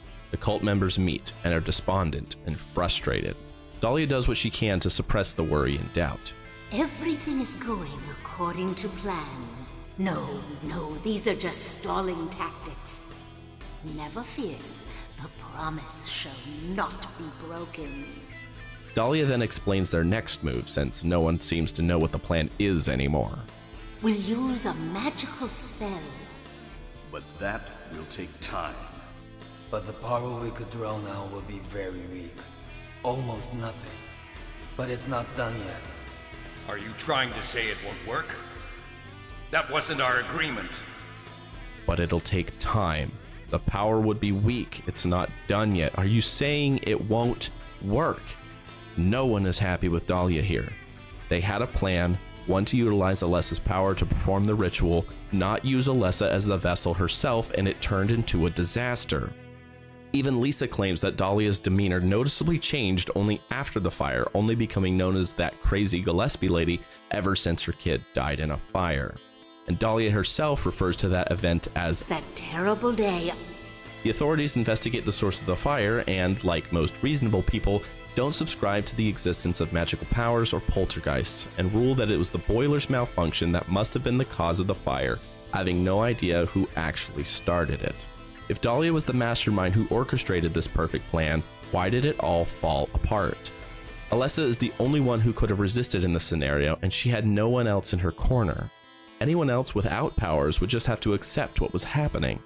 Dahlia says these are just stalling tactics. Plural. If one tactic was splitting her soul, what was the other? Alessa is shown to be defiant, able to have half of her soul flee to safety, her body ruined for the delivery of the god. When Cheryl returns, she gets to work immediately on using the talisman of Metatron all over the town, possibly with the knowledge that her suffering may be eternal, but at least the nightmare she was forced to live in will never become real again. Or else, Alessa allowed herself to be tortured and to become impregnated with the god unwillingly, but offered no resistance. Not after she pulled away from Dahlia for a lesser evil, not even as her mother brought the flame to her flesh, not during all the worry and stress. She did nothing. With all her power, she did nothing at all. I'll leave it to you to decide what really happened.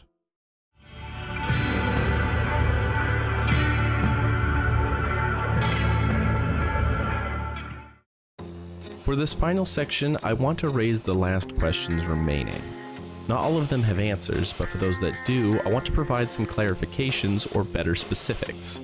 For those that don't, I hope you'll entertain some floating hypotheses that are still indefinite possibilities, that still respect later games additions and future retcons.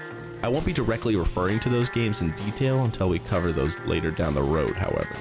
So to start, what is the canon ending? Strictly speaking, Silent Hill 1 as a standalone game has no canon ending. Each ending is treated as a possibility, with the next Fear replay game having Harry awaken from the nightmare that was the past playthrough. However, the best possible ending is the Good Plus ending, which has the permanent effect of unlocking Sybil in the opening FMV instead of Harry's wife, depicting events that take place after the game, as well as unlocking the blooper reel that acts as a definitive credit sequence where the cast breaks character and gives the player a proper place to step out of the story. However, future entries have continued under the assumption that the Good or Good Plus endings are canon. It's often argued that only the good ending is canon, due to the fact that Sybil is never seen again in the series, but her absence is not a confirmation of her death. We'll talk about this point more in a later video. Does Harry experience visions? This question is one I find interesting. Is the scene in the alleyway a vision that contains elements of the future, or did it really happen? Did he witness Alessa entering the Green Lion antique shop, or Sybil being attacked? Or were those just cutaways simply for the benefit of the player? If these weren't visions, what are the apparitions in nowhere that appear to Harry telling him of past events? Just memories? We also see in a later entry that visions of the future do happen, but only to certain characters. I don't have an answer for this one, but perhaps you do. Why do sirens sound during the transition into and out of the Otherworld? Sirens are commonly used as warnings. No other character but Harry is around when it happens, except Lisa, who cannot be affected by these transitions. Perhaps it is simply a warning that change is coming. Maybe Alessa has manifested it from a wish to protect her adoptive father. Or could it simply be a distorted manifestation from Alessa's mind, remembering the sirens from the fire engines that came to put out the fire at the house as it burned down around her? It's also interesting to note that this only happens when the nightmare invades reality or recedes from reality, never when Harry or anyone else is pulled directly into the nightmare itself. Otherwise, I don't know why sirens. What do you think? Why does Harry experience a headache when being ejected from the Otherworld only in the hospital?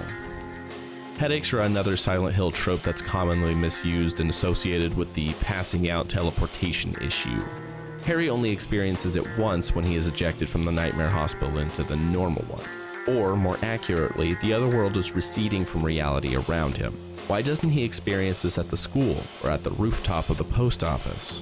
In all other cases, this receding is accompanied by the killing of a greater monster. Does that make the difference? The most likely explanation is that Alessa had just finished a talisman nearby. Dahlia claims Harry was too late and had directed him to the hospital earlier. Alessa would have been in the antique store, but why doesn't it hold, and the Otherworld emerges later anyway? Is this the first sign that the invasion is spreading more rapidly, or that the talisman is failing? What does Harry mean by, "I'm being summoned"? Dahlia declares her intent and the apparent result of a magical spell that causes Cheryl to return to Silent Hill. A summons.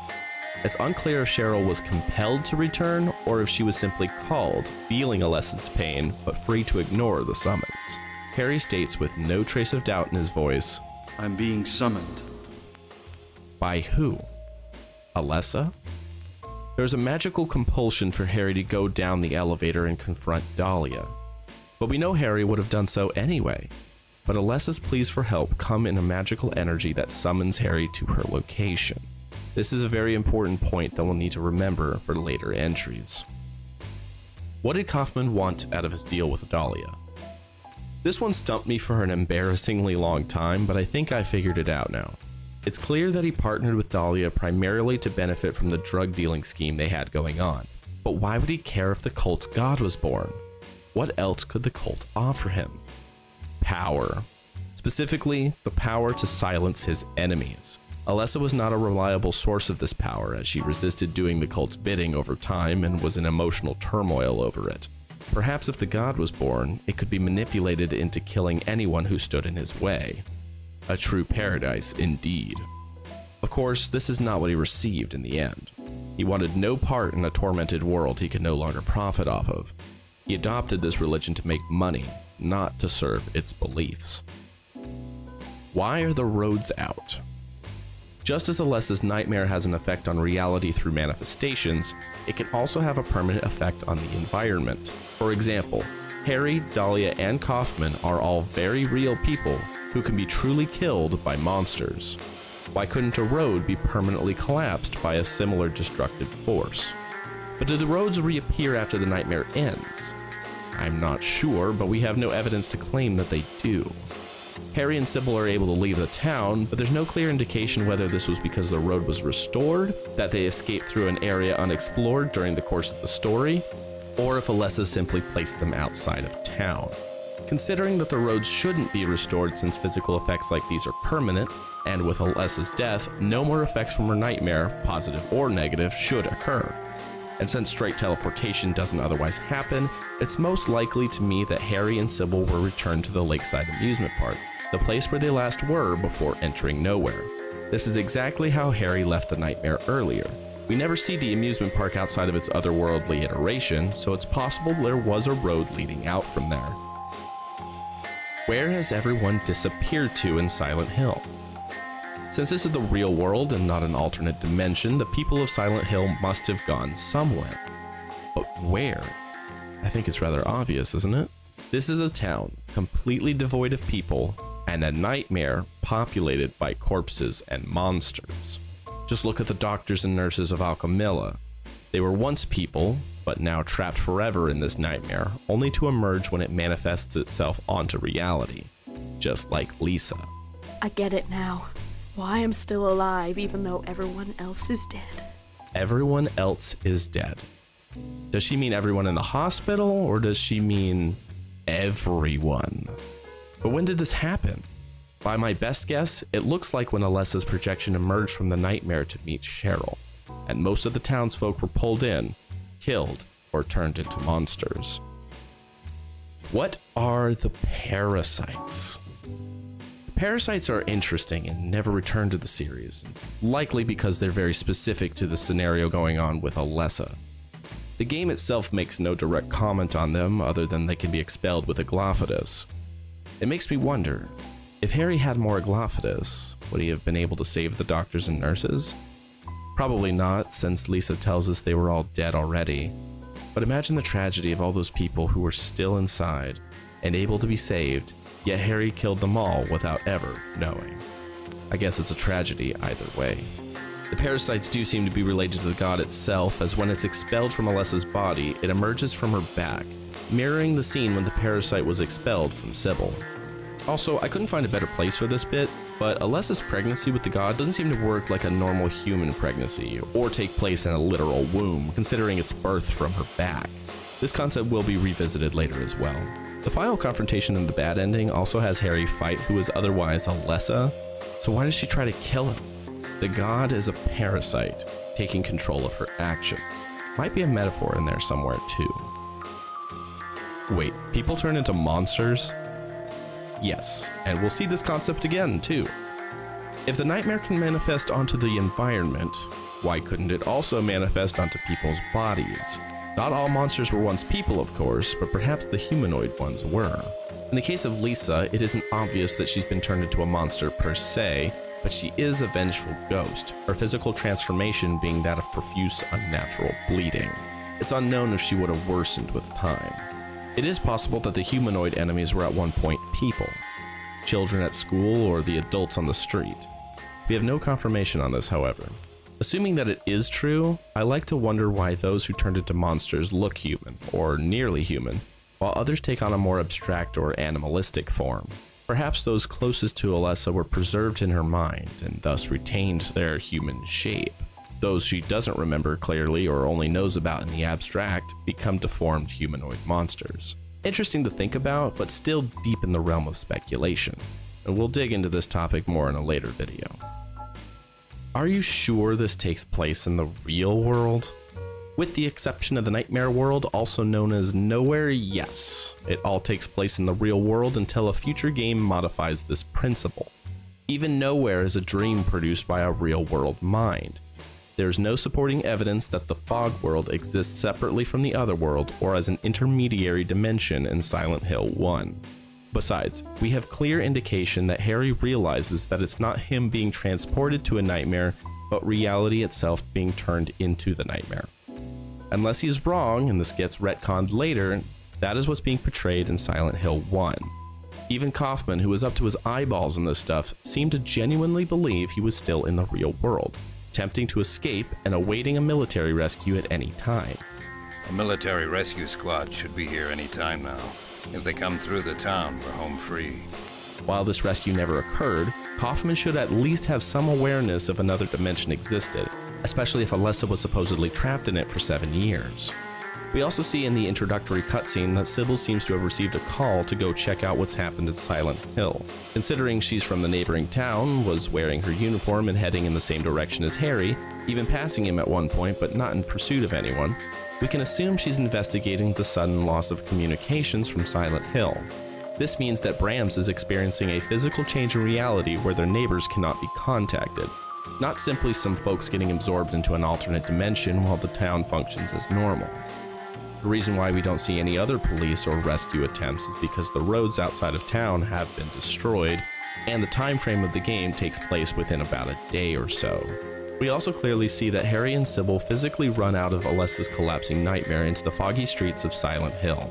Harry doesn't suddenly wake up, and neither does Sybil. They're both fully lucid and awake, and even though the nightmare is gone, the fog remains. Not to mention that the baby given to Harry was born inside the heart of the nightmare, and yet is treated as real as Cheryl ever was. It does not disappear with the nightmare. Harry did not awaken to find her, but physically took her from the nightmare to reality. There is the nightmare that exists apart from reality, yes, but it's just a dream. A mental image given form through Alessa's power, which stems from in-universe reality. Glophodus is also an alchemical solution that affects manifestations. It would be odd for a man-made mixture to directly affect an illusion. However, there is a problem here. A great paradox that took me a long while to reconcile. How is it that Alessa is physically inside her own mind? She's bound to a wheelchair and kept there. She cannot leave and must send out a psychic projection of herself to move about the town. How is this possible? Well, I have one idea.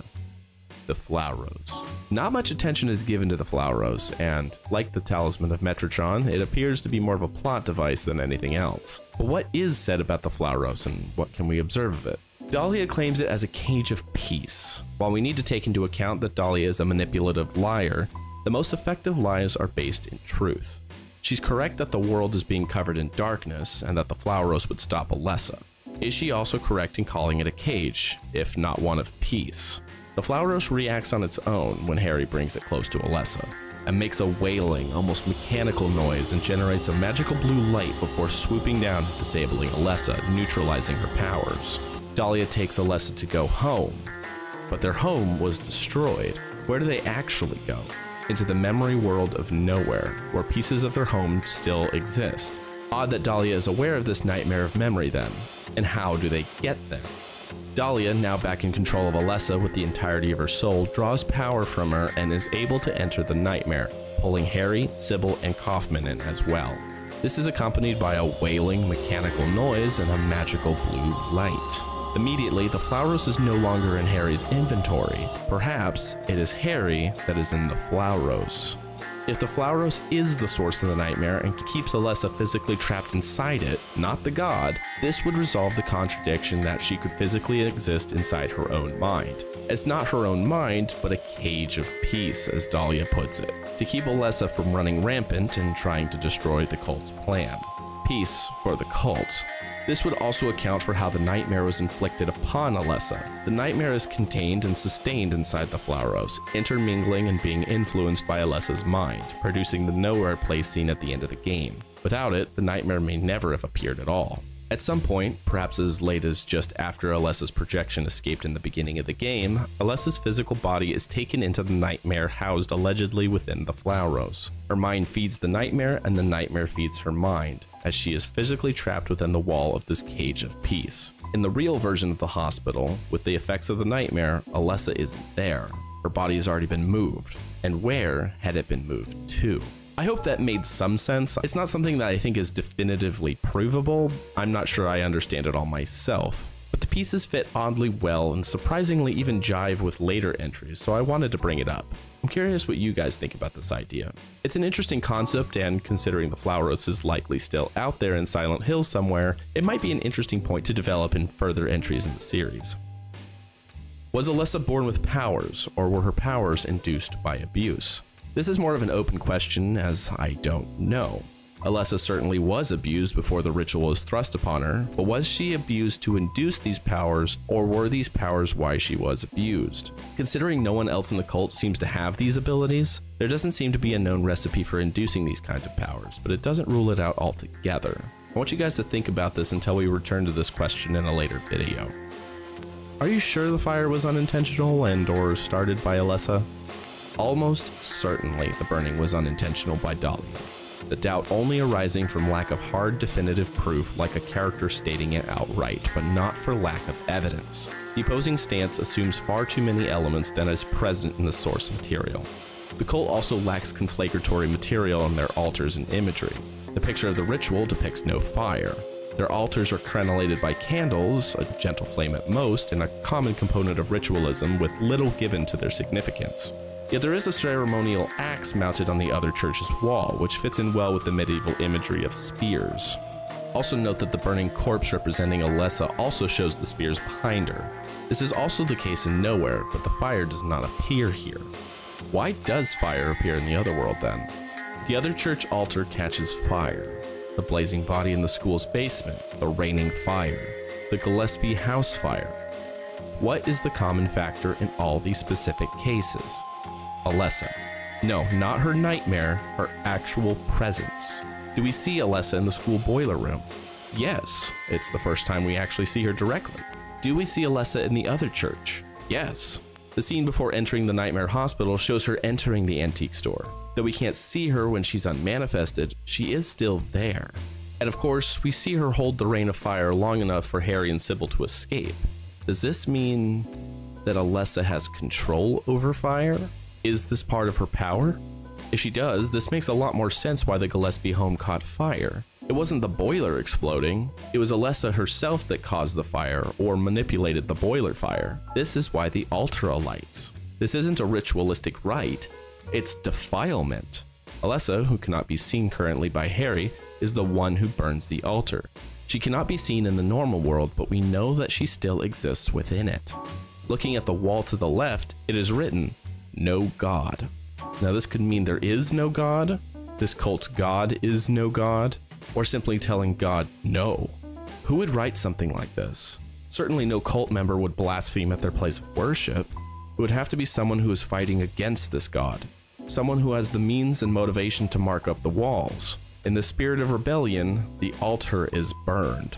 The corpse in the school boiler room is surrounded by spears encircling it, and behind it before it alights. The spears represent the ritual, the fire representing her resistance. Fire represents Alessa's resistance.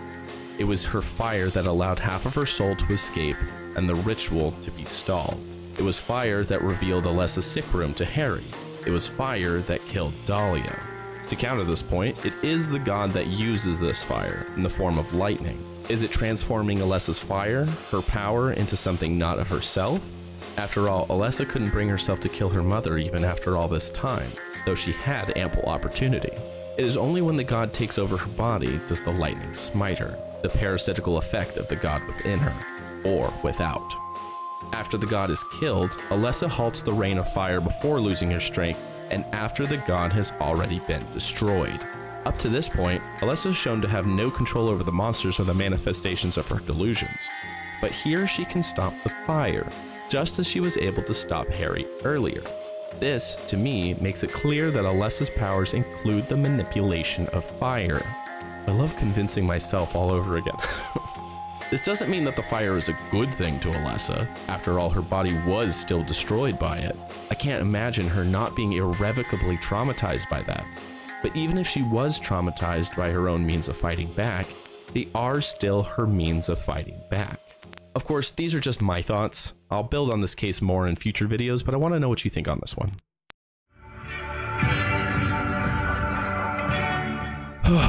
The grueling task of dissecting the story is finally done. Even with some questions still open, and more I'm sure you'll tell me after, and likely a correction or two to be made, we have a solid foundation to build our understanding of the series' future. There are multiple elements to retain before charting a course to the next entry in the anthology. 1. Dreams and imagined elements from the mind can become real under the right circumstances. 2.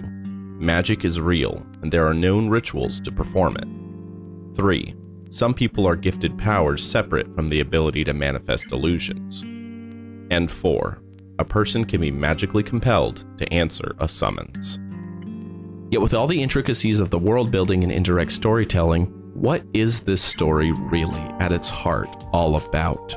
On the first screen of the game, it's stated outright. The fear of blood tends to create fear for the flesh. Fear. Yes, it's as simple as that.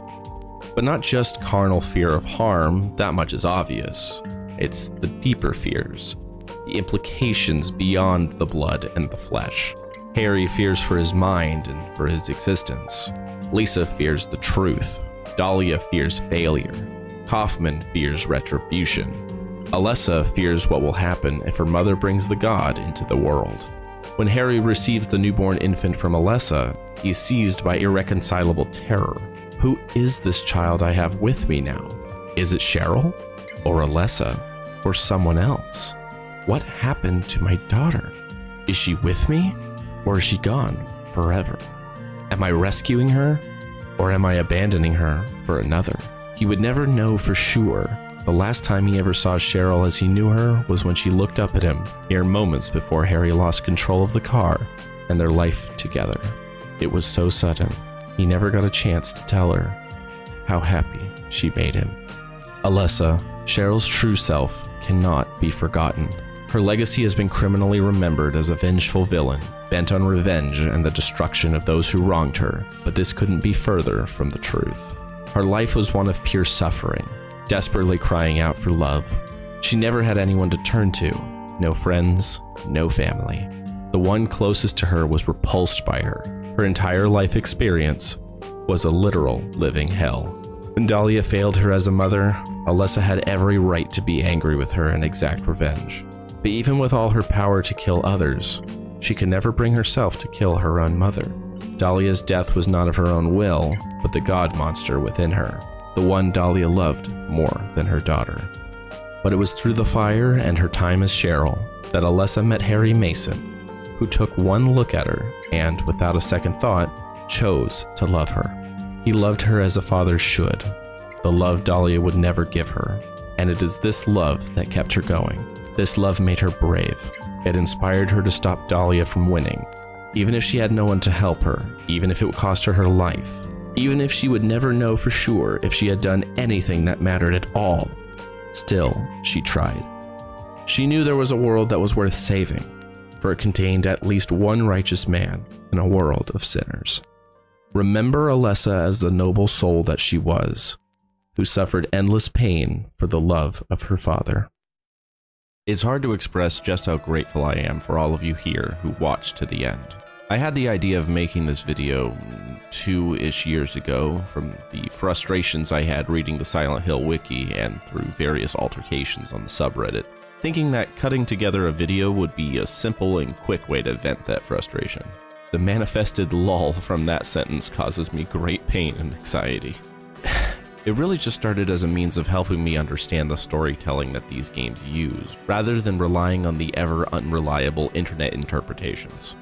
I put together notes and seriously started work on compiling all this information last year, thinking that yes, I will actually do this. And so I did.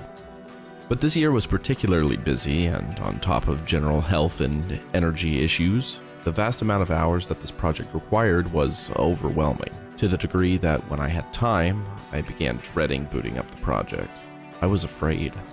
And I don't know what of. Not so much failure. I mean, what is there to fail? Maybe it was for looking stupid, for making claims counter to popular opinion. Then again, I've always struggled with that. Here at the final stages, burning with a fever and with only 3 minutes left to edit, I'm sweating and afraid. I don't believe anything worth doing should be given half measures, so I really did sprinkle a few shavings of my soul into this. And I meant when I said that these games mean a lot to me. Part of the hurdle in finishing the analysis of this game was just how obfuscated the plot points are in Silent Hill 1. The game more of a mystery than a deep dive into the human soul that the other three are, making it far less compelling personally for me to finish. But without it, the other games just don't make much sense.